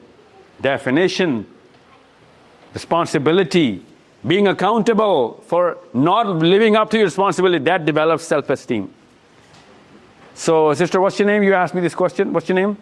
I'm Saima. Saima, you asked me, how can an adult now, around this system, develop the self-esteem now that we're here? Well, same rule applies. This boy's name is Roshan. Roshan, if he makes a mistake, and if he gets away with it because you approve of that mistake, you've killed his esteem. You made a self-loving Pharaoh out of him. This is Pharaoh on the left. This is narcissism on the right. That's the extreme of two spectrums. And all the Pakistani women think that self-loving guy is a narcissist. Narcissist is not a self-loving guy. Narcissist is a self-hating guy. Okay? Every Pakistani woman I meet, every other obviously, my husband is a narcissist. What does he do? He's in love with himself. That's not a narcissist. A narcissist hates himself. And since he loads himself so much that if something reminds him of his vacuum or his, weakness, he bullies that guy and boasts as if it is his strength. He masks his weakness, masks him as his strengths. That's narcissist. Pharaoh was not a narcissist. Pharaoh was in love with himself. He's an arrogant person. He had convinced himself he had no vacuums in his own personality according to him. So you're going to love him too much, you're going to make a disease for Muslims. You're not going to put him accountable for his mistakes, you're still going to make a disease. And if you're going to put him in trouble for things he didn't even do, and you're not going to give him enough love for whenever he needed it, you're still going to make a disease out of him. So, Saima, understand, are you accountable for the things that you yourself should be in your own life right now, at your age? If you are, and you're punishing yourself for it, then you're going to develop your esteem right now. It's a very hard therapy because this kid does not feel embarrassed in front of people for the sake of getting embarrassed. You are. You got too much of a reputation going on, okay? That boy doesn't even know what that means. So you are going to put yourself accountable in front of other people. 3 more layers to breach before you can actually do that. That's why I keep mentioning Fyodor Dostoevsky, Crime and Punishment. The book. Every Muslim should read this. Every mother should read this. How a boy in Islam, in our own bedrooms and living rooms and drawing rooms and football and cricket stadiums, in his friend circles, if he ever makes a mistake, he should be the biggest punishment on his own self. But we have trained our kids that if you can get away from even murder or whatever, then you are a smart boy. If you can get away from any crime, that means you have a high stock value in my index. You are not punishing your own sons, and when a nation's mother stops punishing their own sons for the crime they commit, then Allah Azza wa Jal's wrath directly comes upon every one of those peoples. That's why I say कि बुज़दिल माँ के घर डरपोक बच्चे पैदा होते. You are the women who can see through and through. ये तो कहाँ पे होते हैं सारे? They can't even know what they're up to because you are the only telescopes and microscopes upon them. So build it. Now, once you build the esteem, you make sure you translate the word of God the way it's supposed to be. And you can easily tell. सबसे आसान काम पता क्या है? एक low self esteem के मुस्लिम और एक हाई सेल्फ एस्टीम के मुस्लिम के बीच में तफरीक करना. You can mix between a low and high esteem Christian. You can mix between a low and high esteem Jewish guy, or a politician, or any kind of missionary. You cannot get confused between a low esteem Muslim and a high esteem Muslim. Because every Muslim knows the seerah and what the Prophet ﷺ did at these kind of occasions. And everyone knows, you know what? Just because he's not doing it, I'm not going to say anything because I too am not doing it. Okay, so we know the Jews are not taught the life of Moses. They're not taught it as a book. Christians are not taught the life of Jesus as a book. Muslims are taught the life of Muhammad ﷺ as a book. Jews do not have the sayings of Moses A.S., Musa A.S. as a book. Christians do not have sayings of Jesus A.S. as a book. Muslims have more than 350,000 written ahadith in books which are in every Muslim household. And I'm going to give you an average count from the big 6 books, or the big 8 books we call. If you add Musnad Ahmad, the count doubles, 700,000. Because Musnad Ahmad itself is a collection of hundreds and thousands of hadiths. Every Muslim, every week, at least once a week, he says, hadith ye, hadith ye, hadith ye. Jews and Christians don't talk about their prophets like this. We use our prophet on a daily, hourly basis. Actually, we quote our prophet way more than we quote the Quran. So a low self-esteem Muslim can easily be filtered out. Actually, you know what? A high self-esteem Muslim can easily be filtered out, because most of them are not.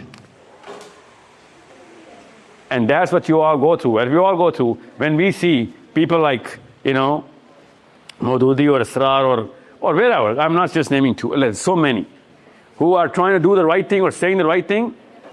Everyone says, "Kya to theek hi raha hai yaar." वो अलग बात है, मैंने करना है नहीं करना इस बारे में. He's saying the right thing. It makes sense because you know what? The stencil is in front of us. The stencil of our Prophet Muhammad sallallahu alaihi wasallam. So make sure, unless you do have both of these, this is not going to happen. So let's just assume that you guys have. Let's just say we all have low self-esteem. So there's a way around this. What is the way around this?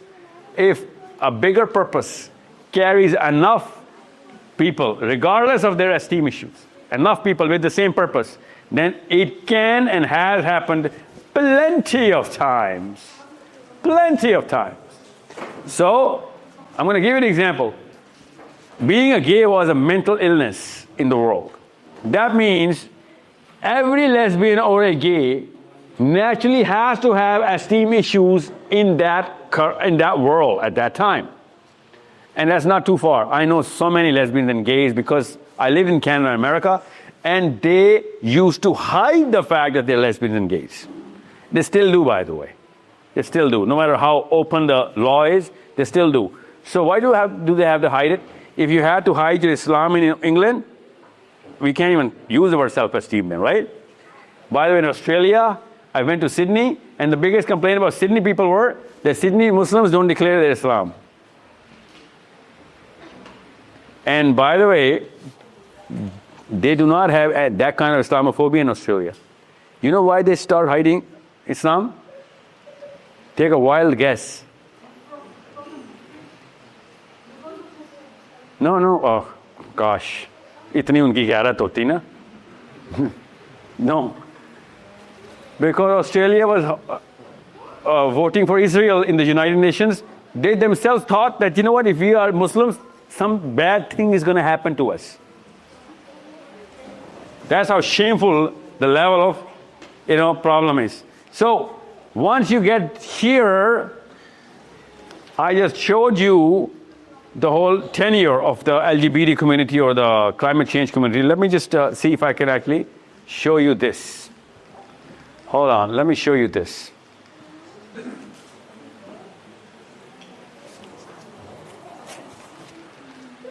No, I cannot show you this. This is too much. What happened here? President diet. What did you say? I think President diet. Yeah, I know. I don't want to go into that. So here,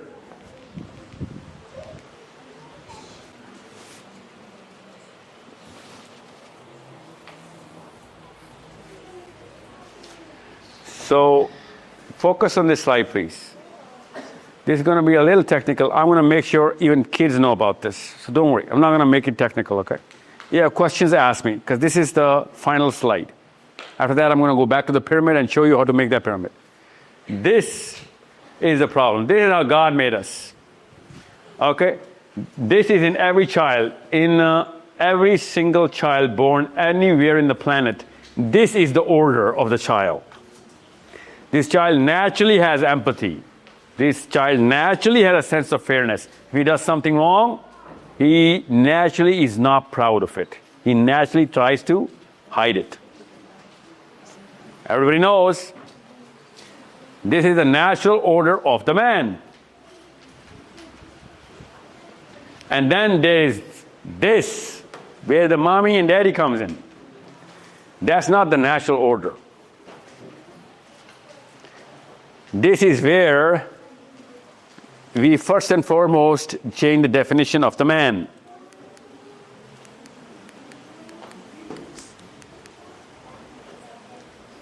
Here, the self-preservation, that's what is written, okay? So, जब अल्लाह ने कहा था ना एक इंसान की जान बचाना सारी इंसानियत की जान बचाना है, साथ ही अम्मी ने कहा था वो एक इंसान तू है बेटा, अपनी जान बचाई, सारी इंसानियत की छोड़ अपनी जान बचा. You understand me? That's why 1000 साल की दुआओं की दरख्वास्त रोज 5 दफ़ा इसके लिए हो रही है, इसकी अम्मी की जाए नमाज पे. So when mothers are going to ask for thousands of years of age for their sons, that means they cannot fulfill anything in the Quran. The Quran is against the 1,000 years of prayer.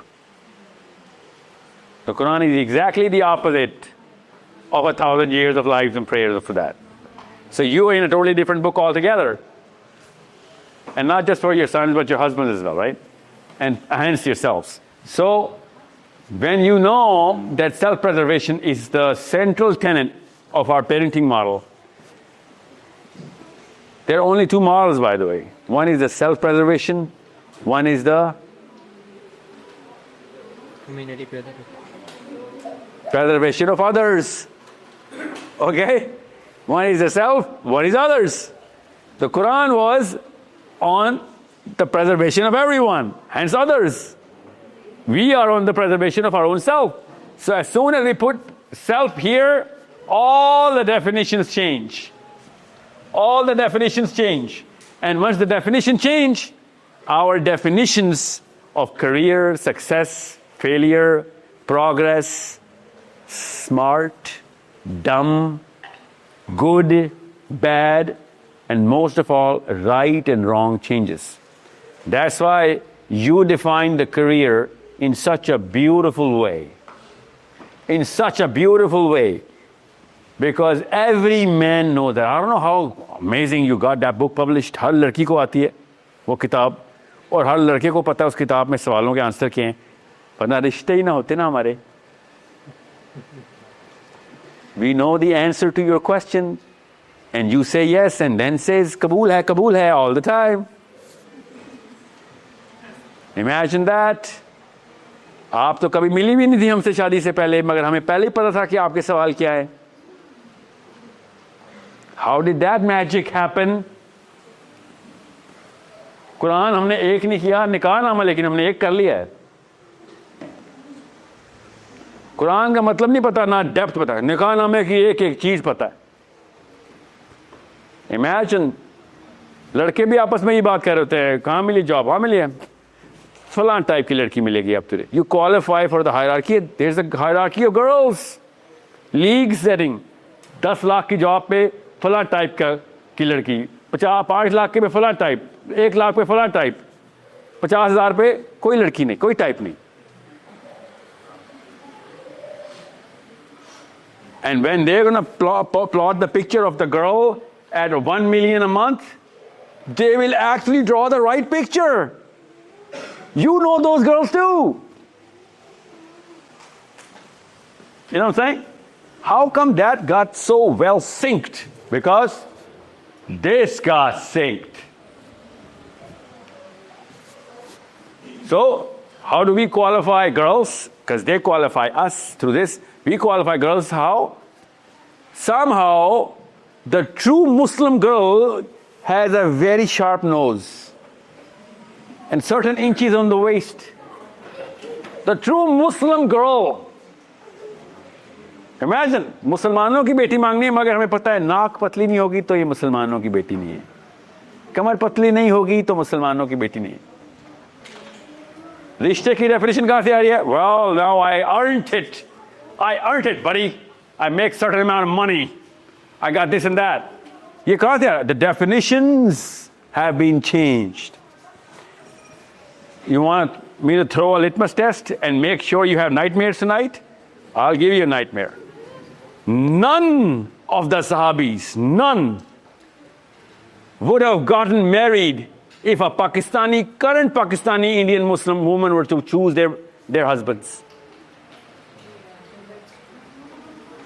None of them. Imagine that. So you think we're going to build a community?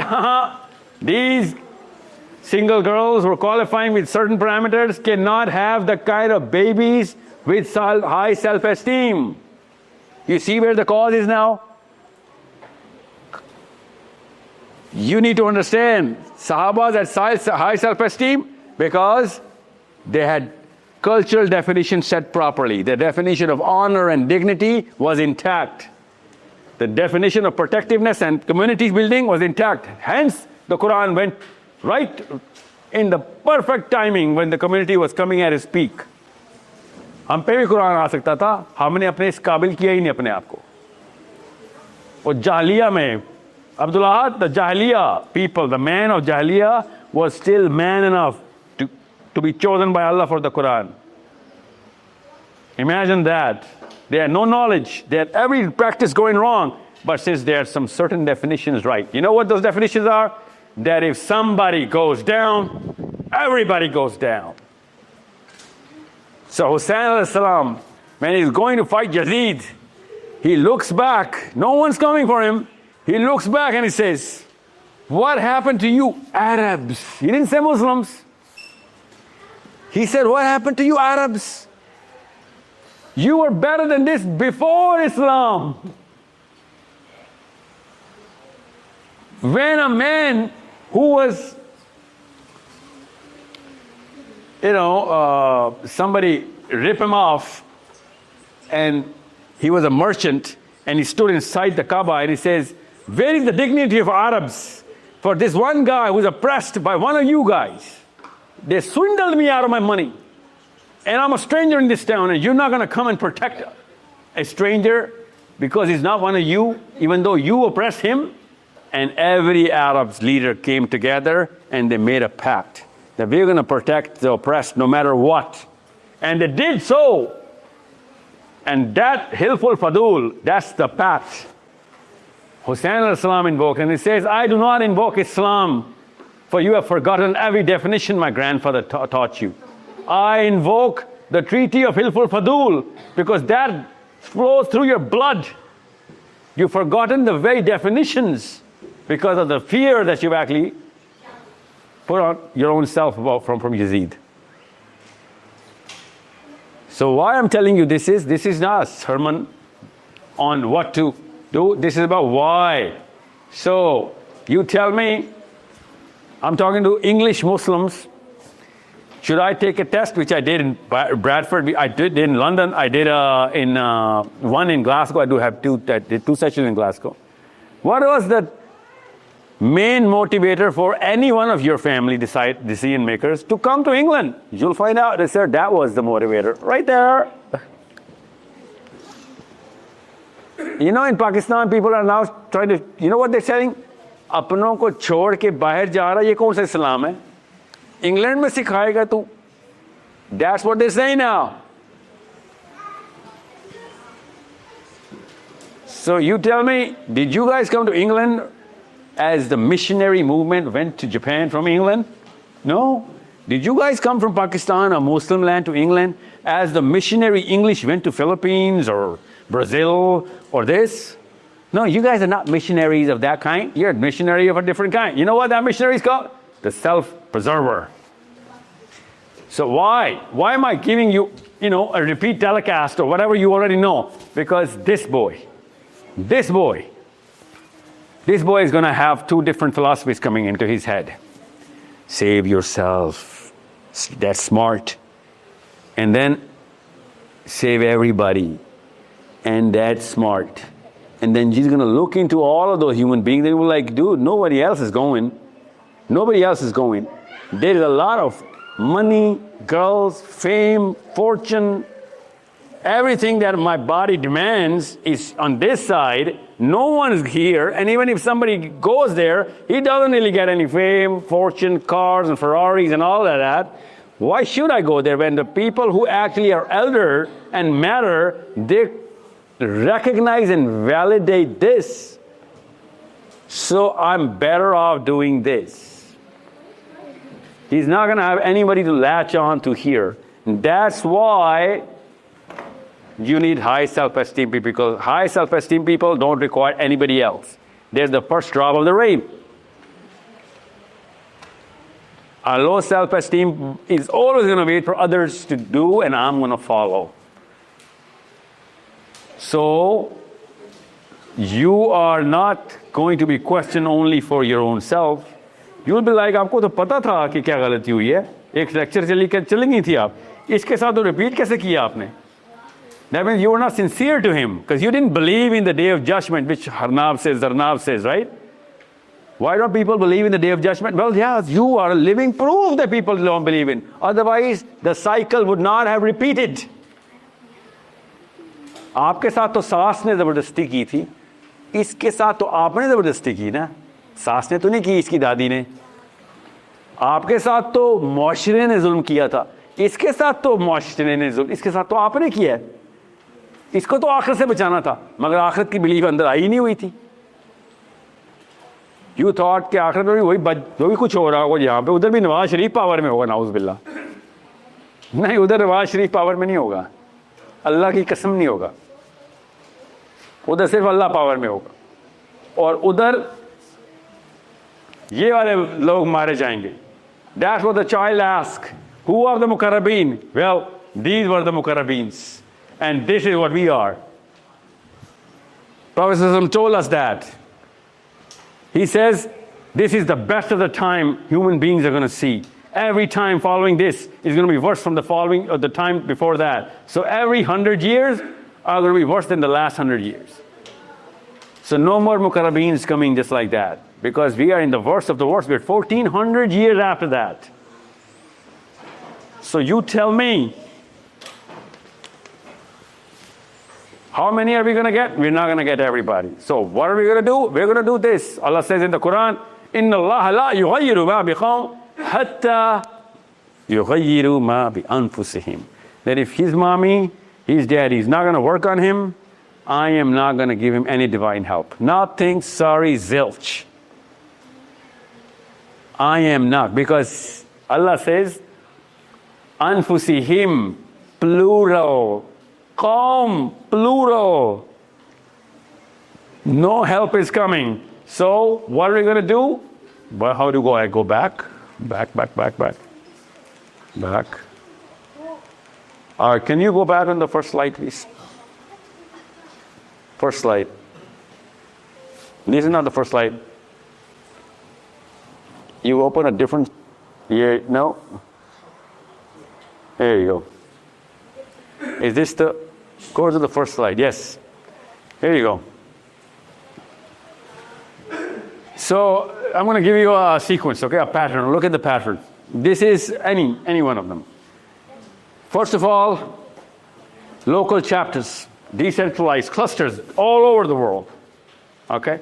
So it's not going to be everybody. So you're going to have to make your own clusters. From one Ali, one Khadija in your own home to going to the next Abu Bakr, the best friend, and then you're going to find Umars who are going to be very influential. You're going to find a lot of Saads who are going to have a lot of power. You're going to find a lot of Abdul Rahmans who are going to have a lot of money later. But first, you got to prove to your own Alis, you got to prove to your own Khadija that yes, you know what, I am the first drop of the rain. And that's when decentralized sections are going to start. And then all of a sudden, these little chapters are going to start to connect with each other. Now, this is a time when there was no internet. You are in the day where you create anything and you can actually knock on the door of Brazilian Muslims right away, right that very second. People in Anchorage, Alaska, people in Siberia are going to know that you know what you're up to and why do you want to do whatever you want to do. These are local chapters. But someone today is going to open some chapter today. Someone today, one or maybe two. And 1 week of no response and he's going to give up right there. 1 week of no activity, nothing, no validation, he's going to give up on his own chapter. I want to recite something in Urdu so that आपके दिमाग की नस पे लगे. अल्लाह के नबी सल्लल्लाहु अलैहि वसल्लम ने इरशाद फरमाया कि अल्लाह ताला मुस्कुराते हैं. साहबा ने कहा या रसूलल्लाह अल्लाह कब मुस्कुराते हैं? तो अल्लाह ताला के नबी सल्लल्लाहु अलैहि वसल्लम ने इरशाद फरमाया कि अल्लाह ताला मुसलमान को टेस्ट करते हैं, मुसीबत से टेस्ट करते हैं और टेस्ट करते हैं यहाँ तक कि अल्लाह ताला फैसला करते हैं कि अब इसका टेस्ट ख़त्म और अब इसको मैं नवाजता हूँ इसके सब्र पे. इतने में वो सब्र छोड़ देता है. अल्लाह ताला उसे मुस्कुराते हैं कि अभी मैं तुझे देने लगा था और अभी तू ना शुक्री करके बागी हो गया. You became a rebel at the time and I'm about to provide for you.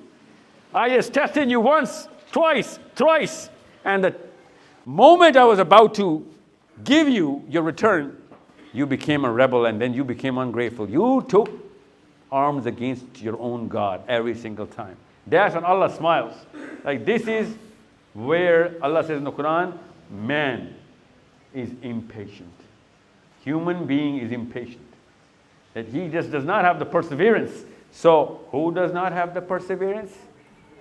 A guy who looks for validation will never have perseverance. That's why I need high self-esteem. Because he does not look for anybody else's opinion. No one's going to shake him down. You have shakedowns in England, eh? No one's going to shake him down of his own philosophy. Why? Because he believes in the truth. So, once you have the chapter, where is it? Once you have a local chapter, it's going to grow into a global chapter of activism. Then you're going to become a lobby. 10 or 12 chapters coming together is a lobby. 100,000 chapters coming together is not just a lobby, it's a force. Force to reckon with, as Roshan put it. Force to reckon with. And as soon as you become a force to reckon with, all the low self-esteem people, if there are any, they raise their self-esteem because of the accumulative force. And they start boasting about it. It's called endowment effect. Even if I'm a poor player in a very good winning team, I still get to boast about, oh, this is my jersey. I'm in Arsenal, even though I'm the worst player in Arsenal, but I get the dividends of everything Arsenal's going to do. Hence, I'm going to generate esteem through the brand. That comes on stage 3. But we do not have the patience to go through stage 1 or 2 because that's a very tough stage. You're going to have to convince people, talk to them, rationalize things, reason with them, reference things, logic, evidence. Can't just have emotional flurries and people are going to be like, oh, meri type ki aqidat hai iski. Aqidat doesn't count. Aqidah counts. So, here is the proof of how they became what they became. Here is the proof. By the way, the biggest force against climate change is American right wing itself. The biggest politicians are still against the climate change. They actually believe in their philosophy that there is no such thing as, global warming and all of that stuff. It's just hoopla, man. You're trying to make easy money, generate university funds and, create donation streams so that you can get some money. That's it. You're trying to play on emotions, get some votes in. They're still going strong. Actually stronger every day. And you think it matters whether the Republican America is against them? It doesn't matter. Because they're now enough in number. Nobody can actually shake them down now. That's why I want you guys to go through this. Same mechanism. What's the purpose? What's the purpose? Thy kingdom come is our purpose. You got to make sure everyone is protected. From Brazil to Siberia, from Fairbanks, Alaska to Auckland, New Zealand. Anyone gets oppressed, 2 billion Muslims are going to come in and protect you. That's only one and everybody's foreign policy. Imagine the kind of self-esteem that's going to flow through every Muslim household, every human being's household, from New Zealand to the Eskimos of Alaska, that they know there are 2 billion people community. Somebody messes with me and I am the oppressed, they're going to come in and fix this oppressor themselves. Imagine the power you're generating through every human being. And you don't need to be 2 billion, by the way. I'm telling you this right now. We've done the math. You can be as less as 20,000 in number. As less as 20,000. But on the right purpose, with the right flow, which means the purpose and esteem. And you're going to start the snowball. So big, so visible, that is going to go right in front of you to a size where you are going to see the change.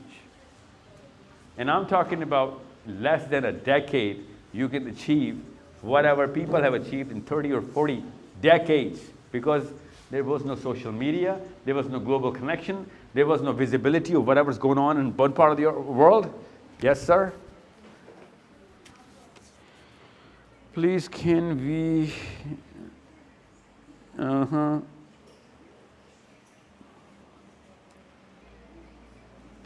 God save the Queen.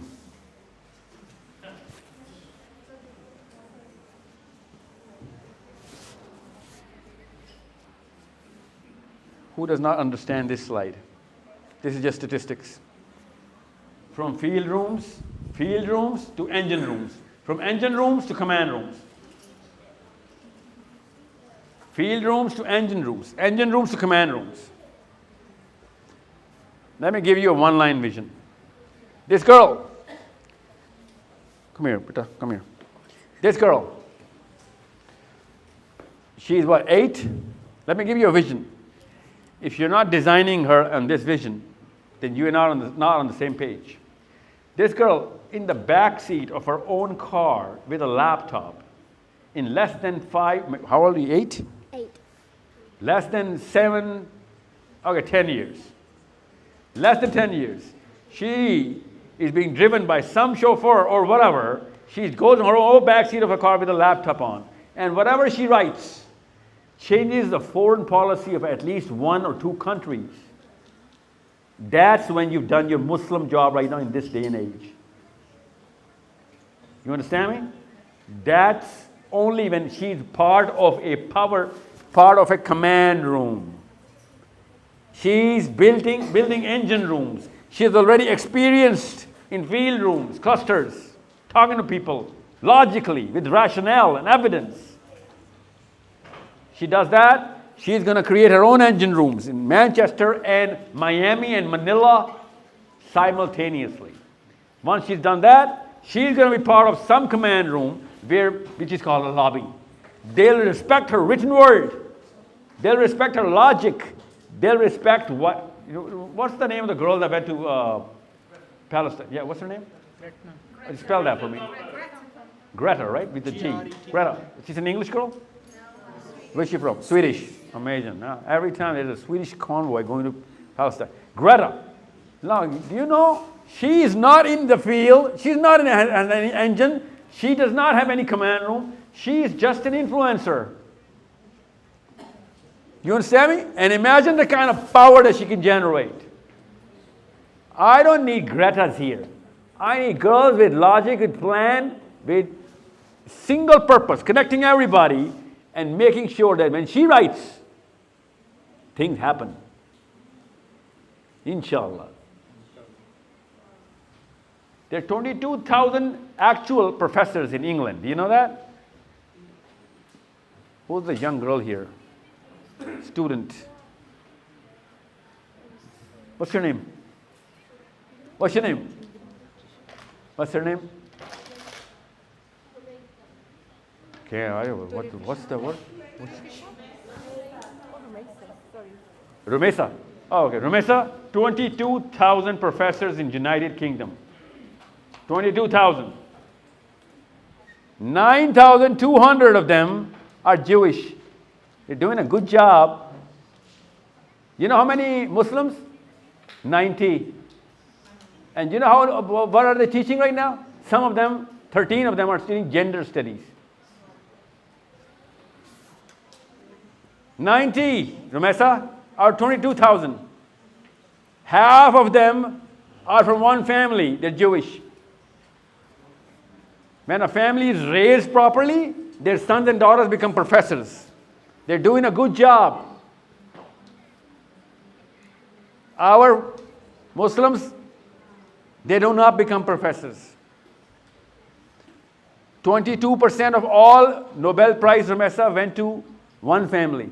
You know how many Muslim Nobel Prizes? 2. You know why they got them? Because they got shot. Somebody shot them, everybody gave them a Nobel Prize. That's not how you're going to get your Nobel Prize, okay? You understand me? Imagine how we are hardwired into virtue signaling our weaknesses. So you need to be very careful. I'm very candid today. Actually, I'm not as candid as I usually am, I'm sure you know. But I'm still very candid because I don't want to boast your egos at the kind of performance Muslims are giving right now. We do not deserve that polish from any angle of this creature that we've developed as our ego. Because that's fake. That's just a show-off. That's not real. That's hollow. Our performances everywhere are not just abysmal, they're actually damn right repugnant to the Quran, repulsive to any human being walking on this God's green earth. We better not be carrying ourselves with broad shoulders and stiff necks. We can do this right now. Our kids are going to do this. They're doing it right now. Close to 600,000 people are in IMS creating field rooms, waiting for the engine room. They're telling me to build an engine room for them. Imagine that, IMS. You're telling me that means still there's a lot of work to be done on US team. I should have gotten some engines from you guys. You're telling me to build an engine for them. Okay, I'll build them. I'm working on it. Because I know I have to work on it. I have to build. Everybody's got to build an engine. You know what an engine is, right? Money, politics, competence, IQ. That's an engine. That's what's called an engine. I'll show you an engine. This is an engine. Okay? Actually, yeah, I'm going to show you an engine and a command room. Engine room and a command room. This is what it looks like. Can you show me the presentation deck? I want to go straight to that slide. Kill it. Yeah. What's the last slide here? Just want to show you. Okay. Just please. Here you go. This is the effect of an engine. Okay? This is what an engine room looks like. Here you go. This is the command room. Command room. This is when, look at these names. By the way, there are twice as many in Trump's cabinet, by the way. Twice as many. Okay? This slide was made when my last tour. This is what an engine room looks like. This is what an engine room looks like. I am the biggest testament to the Jewish effort. You know why? That was our job. They're doing our job. Everyone is supposed to do this job for their community. It's only us who do not perform for the community. So don't start scolding these people and, yelling against whatever slogan that you guys have. They're true believers of their own book. That's how change is done. So Palestine is not suffering from Israel. I swear to God, Palestine is suffering from the Muslim psychology. It's suffering from Pakistan or India or Saudi Arab or Yemen or Jordan or Syria. Palestine is suffering from this disease. Everyone is trying to save his own, and no one is trying to play the community. This is what a community looks like, an engine room looks like.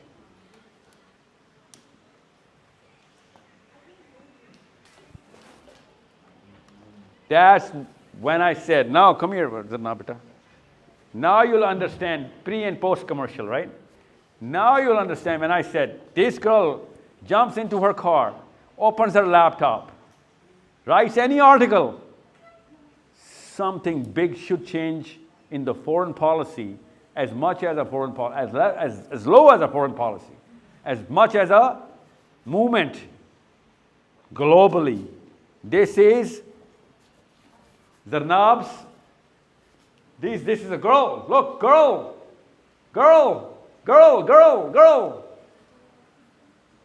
So don't play that gender card in front of me when you're a Muslim woman. इनकी भी सासें हैं, they are mother-in-laws. इनकी भी नंदे हैं, सारी डाइने हैं. हर नंदी होती है ना.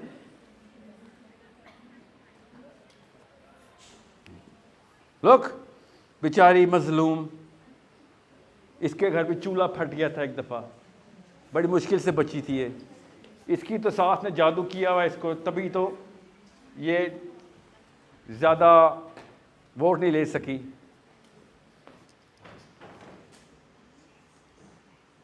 This is what a community looks like.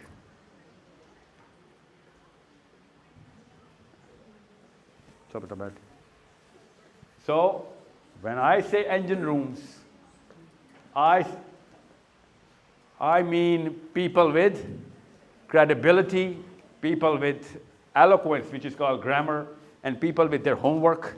When they have done their research, when they open their mouth, sense comes out. Okay?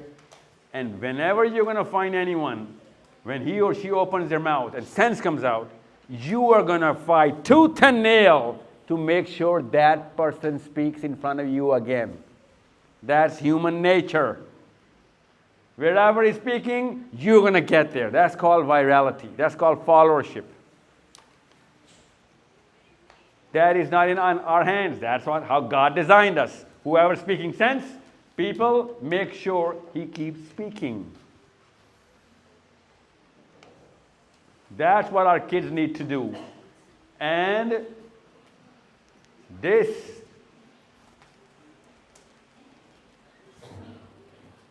let me show you something. Let me show you something. Here, look at this. As a parting gift, I give you this. This is where you guys are from. Pakistan, India. Okay, you know what this is? People working on the message of Quran about space sciences. When Allah in the Quran says, work, لَعَلَّهُمْ يَتَفَكَّرُونَ. Open your mind and see why Allah is talking to you the way He's talking to you. The signs of Allah in the heavens. Go and see. Decipher and decode, translate and enrich the people.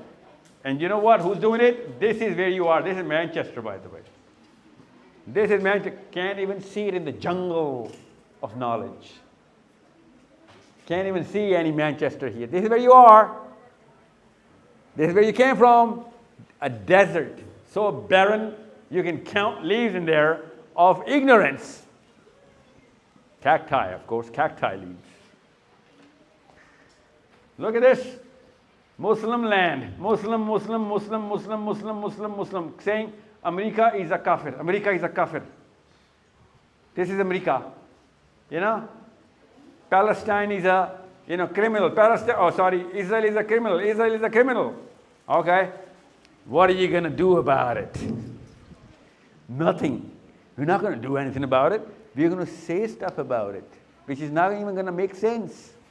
That's why no one's going to follow. So, this is how a field room is created. You want to prepare her for a command room? Sorry, first prepare her for a field room. She better have the right degrees at the right time, right knowledge, the right amount. Be found in places where it matters. This is where change is being done. Nobody is stopping us to write papers. By the way, IMS, hopefully, is in write its third paper to be published, inshallah. International Journal of Physics. Our first paper got published. From a man in Multan. And you know what that paper is? Faster than the speed of light. He's proved the theorem. So we are developing that, inshallah. Rieman's equation is being theorized right now. Right now of mathematics. And when Riemann's theorem comes in, that actually completes the puzzle for me, mathematics and physics. This is, by the way, mathematics and physics. So you just need one proof of concept, everybody starts to flow. One drop of the rain, snowball starts. And if people in Pakistan are writing it, why are your kids in Manchester still trying to say, you know what? Let me find out another way around this system. Her Manchester वाले की यही कहानी मुझे खुद बताया उन्होंने कितने बच्चे हैं सर क्या मतलब कितने बच्चे हैं multiplied by this divided by this equals to welfare sir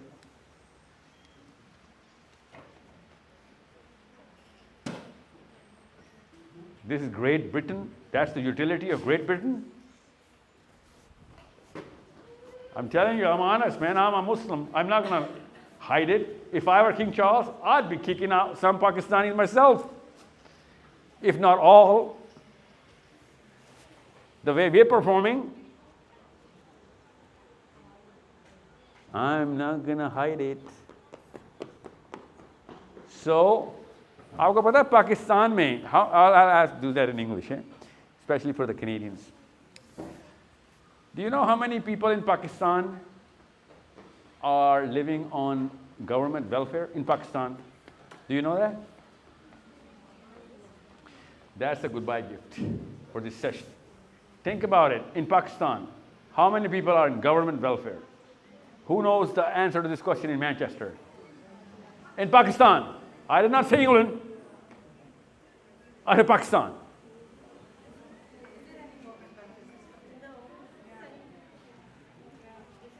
I didn't say if there was a system or not. Benazir income support programme नहीं है क्या हो गया आपको क्या पाकिस्तान में बच्चे मुफ्त स्कूल में नहीं पढ़ते पढ़ते पाकिस्तान में अस्पताल मुफ्त नहीं है मुफ्त है 100% मुफ्त है 2 रुपए की पर्ची बनती है अभी भी स्कूल की फीस पता कितनी है पाकिस्तान में 5 रुपए महीना can't even do the math on converting into pounds there is no currency in 1 pence equals to what 30 rupees 40 rupees now 1 pence 10 रुपए होगी अब जी जी इतनी है और इतनी है 100 रुपए तक नहीं गई नहीं और चले 100 ले लें चलें 100 ले लें 1 pence 2 pence right you got it pence right not a penny 2 pence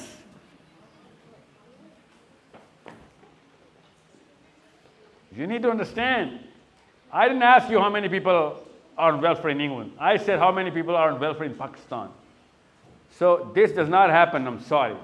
This does not happen on welfare. I apologize. This cannot happen. And we're talking about, go to the first slide again, to my pyramid. We're talking about field rooms, we're talking about engine rooms. You want to put Zarnab in an engine room? Oh my God, a command room? हर चीज़ बता देता हूँ अंग्रेज़ी में, ये जो जुमला मैं उर्दू में बोल दूँगा.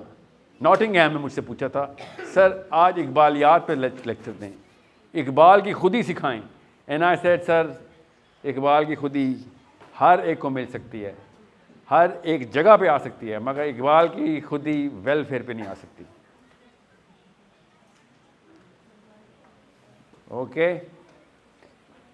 You need to understand, self-esteem will not come on welfare. This is a rule. I know.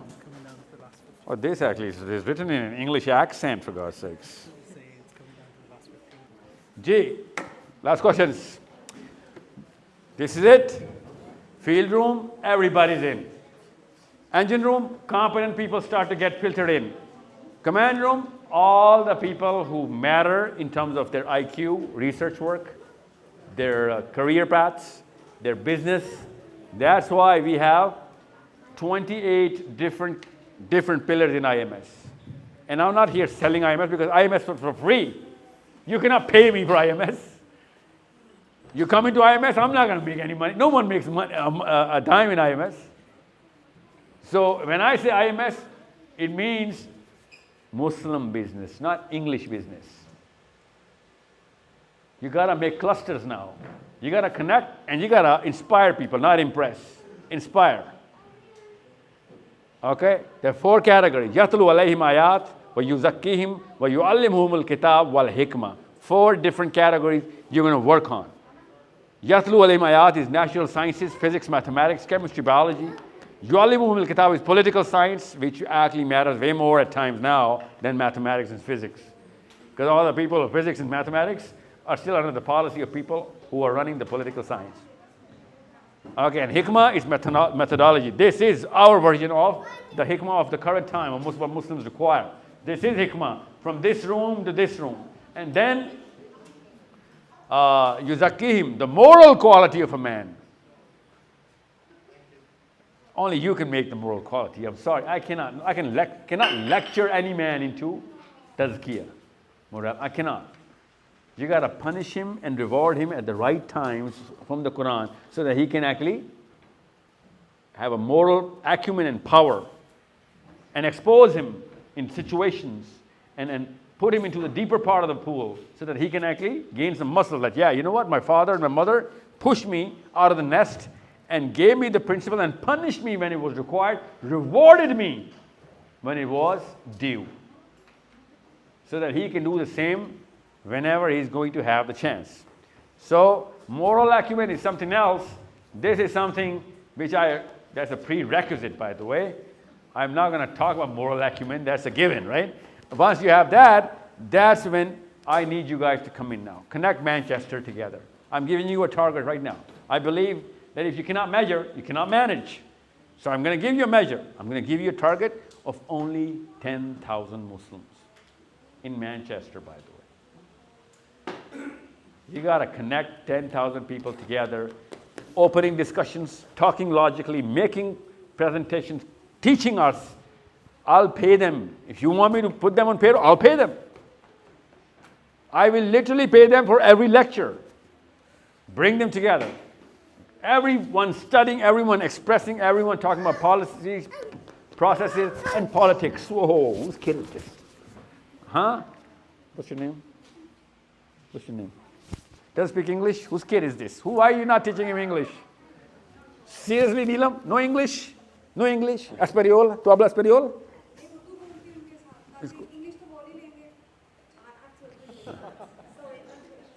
Chale, koi baat nahi.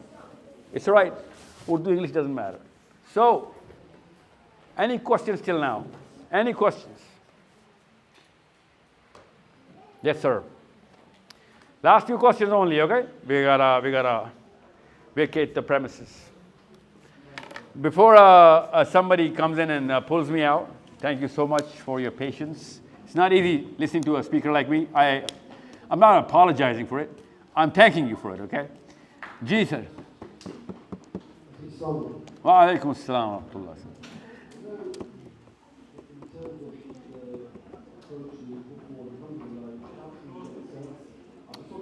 Sir, I cannot hear you properly. Sorry, can you hear me now? Yeah, but it's a little on the muffled side. Yeah, go on. It makes sense. Alhamdulillah, exactly what you were saying here before. I just want to small aspect of clarification. Yeah, punchy. I was actually getting involved in political parties as a member of parliament. You are? No, I'm not. I'm asking you a question. Nah, it's not going to work. Nah, that's not what I'm recommending. Ballot paper politics is not what I'm recommending. But even if you have to go there, I wouldn't mind. It's not like a sin. What I'm saying is, when you are in, you have a community of 10,000 people strong coming in as business people, lawyers, doctors, educationists, teachers, and degrees with Cambridge and Oxford backing you up. And even if you do not have all, everyone's not going to be from Cambridge or Oxford, right? So business community coming together, but on a single purpose. Then you don't need ballot paper mayors and politicians to validate you. You already are a power.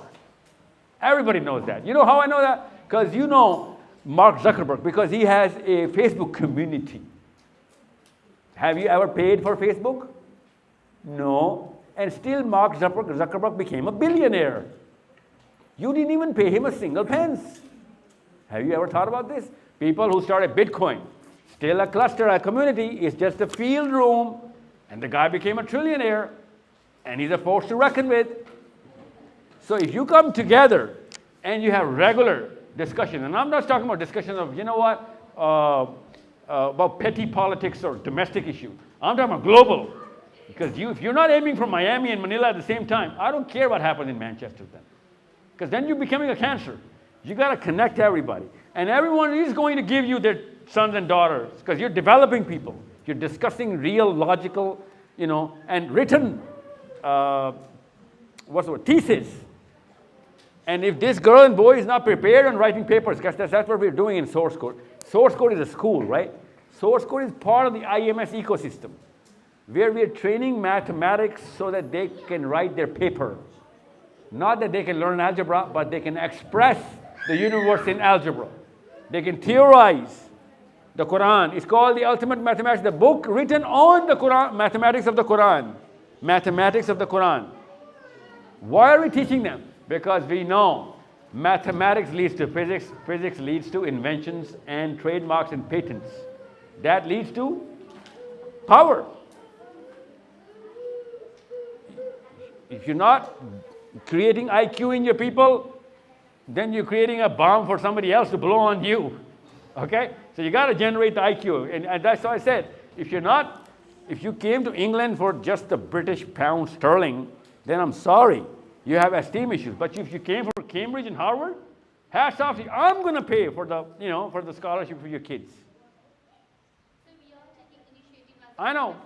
I'm sure there are some people, but I want to change the purpose here. Cambridge is a religious institute right now with the kind of quality of mathematics and physics it's offering right now. And I'm not saying all faculties. I'm just talking about these two, because I know, I measure them. In Canada, only one university lives up to the standards. In England, there are 6. There used to be way more, though, by the way. There are only 6 now. The drop in quality, because there's so much going on around academia. What I'm saying is, utilize England for the IQ. Maybe 10 years from now, and I'm telling you, this child most probably is not going to go to any university. At that time, current education system is not going to survive. He's going to have self-designed teachers who are going to design him on his own needs based on whatever line he's actually on at that time. I know how psychologists are actually looking at AI modeling right now. No more degrees, no more nothing. So right now the quality is there. Use it. Juice Cambridge and Oxford. Make sure mathematics and physics and chemistry, political science flows through you. 13 UN amendments. 13 UN amendments. The Norwegian foreign policy, the Swedish foreign policy is done by who? One Englishman who was a Cambridge professor. He's 58. He's not even there for long. He's not Kissinger or Chomsky or anything. He's an amazing student of the political science. Norway is not a Jewish country. Why are they listening to this guy? Because this guy makes sense. So aim for the purpose. Don't just believe in it, aim for it. Prepare and launch our kids that, you know what, we are going to prepare competent Muslims. And competence is not enough, I told you. Bringing them together. If you're making competent Muslim, it's going to frustrate him. Bring them to teach them the skills of networking. We are teaching them right now. IMS is that platform. And IMS shouldn't be the only platform. Make your own. I'll route IMS to you, your platform. I mean, it's not like a title or a tag is necessary for anybody. Yes, anybody else?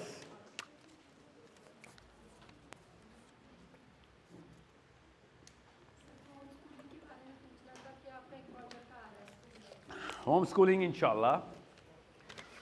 I'm going to be coming to Birmingham, inshallah. I'm going to be coming to London, actually London a few times. The dates are going to be on your screen. We're going to be talking about homeschooling in particular in a totally different setting. This is a public session. Homeschooling, I'm only taking parents to train them on homeschooling. We're going to unleash our version of homeschooling, which you can subscribe to. Listen, if you can arrange a cluster, I'll come there. Arrange a cluster. Arrange a cluster which can be proven on paper. Okay? I can come to Preston or Bolton.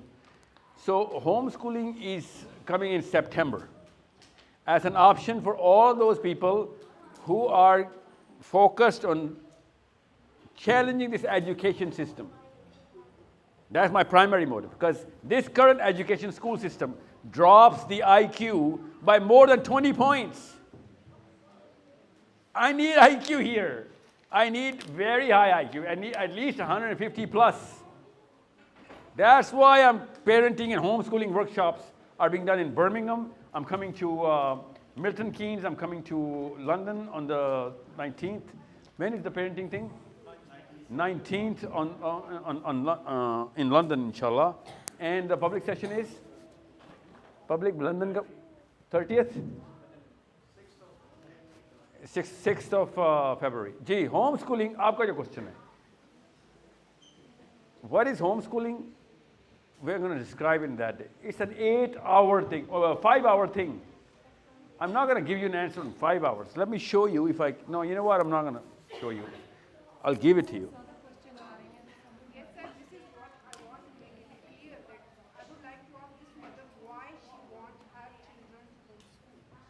That's what I said. If you're not, first I got to school you so that your kids could be homeschooled. Listen, homeschooling community is in millions in the world. Okay? I think the biggest homeschooling community, if I'm not wrong, is in England. Okay? Look it up, okay? And they are way more brittle in their belief. They challenge because of whatever they believe in. You don't want to put your kids in homeschooling because, you know what, I am too tired, I should, or my kid does not, I don't want my child to become gay or lesbian. That's just a symptom of what the education system is. The big problem of education system is the way it's going to dumb our kids down. They've already done that, okay? So I just asked the first question, A plus B whole square, क्या application बताएं? किसी को क्यों नहीं आती? The education system is not designed to show you utility, okay? So we had to design our curriculum. My homeschooling means my curriculum. You'll see of how in 5 years we can actually train from zero to PhD in mathematics, physics, chemistry, and computational biology. And it should have been done for us. I don't know why we didn't, well, I know why, because there's so much money in education. एक कितनी सी किताब 12 साल पढ़ानी हो, इतने पैसे मिल, why would anyone crash it in 5 years, right? I mean, it's a very capitalistic solution that they came up with. But I am not going to fall for it, okay? So in 5 or 6 years, you from zero to postdoctorate program, competence in mathematics or physics or STEM fields, especially in the Quran, then I'm sorry. There is no other way there is no other option. Now, I know most of the parents are going to use my homeschooling as a tuition rather than, then it's okay. First, let them taste it. Then they'll be like, you know what, apni marzi ka time, apni marzi ke schedules, or sports mandatory, social activities mandatory, jo hum hi arrange kar rahe hain. So people are going to offer it later. Right now, we are not going to say yes to everyone. We're qualifying only 300 people per city. इससे ज़्यादा ले ही नहीं रहा मैं कि आपकी अम्मी इस काबिल ही नहीं हुई है बुक तो होम स्कूलिंग तो बच्चे को रिएक्ट कर देगी वो डिप्रेशन में डाल दोगे बच्चे को कि पता नहीं हो क्या रहा है ये मेरे साथ ऐसे नहीं होने दूंगे पहले अम्मा अब्बा तैयार होंगे फिर होम स्कूलिंग में आएंगे ओके जी सर वालेकुम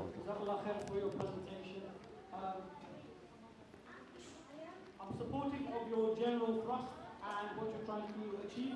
I've got no problems with that. Alhamdulillah, that's very good. However, I've also done, however. Okay. There's no however. I've also done some work in some areas like this. I've put presentations together to guide the ulama how to deal with some of the threats we face, ideological, like LGBT, secularism and stuff like that. Some of your examples you give, I think they're a bit disconnected from what your aim is. And I don't want to take your time here. No, do give me an example. No, if you've got 10 minutes, I can share with you some of my stuff to help you. Oh, for sure. Oh, please do. That's exactly what I want everyone to see. This is what I need. Written word, work, research, gain, IQ. Everybody's accumulative IQ has to go up. Please, sir, raise our IQ. Okay? Not just give it to me, but give it to all IMS. So first you start with me, obviously. No, but it's freely available on the internet. How we share it? No, but we do not have freely available speakers. People are not going to log into something which they don't even know exists, right? So I need you to be on the center stage so that it will motivate people to come in. This initiative is missing in Muslims, okay? So please do. Any kind of correction right now would mean a lot more than to correct it later on. And you know what? Most of the damage is done by me. Anything else? Guys, again, Jazakallah khair kathira. May we all have a single purpose and we develop each other's esteem so that we can actually, be together in the day of judgment with big smiles on our face, inshallah. Assalamu alaikum wa rahmatullahi wa barakatuh.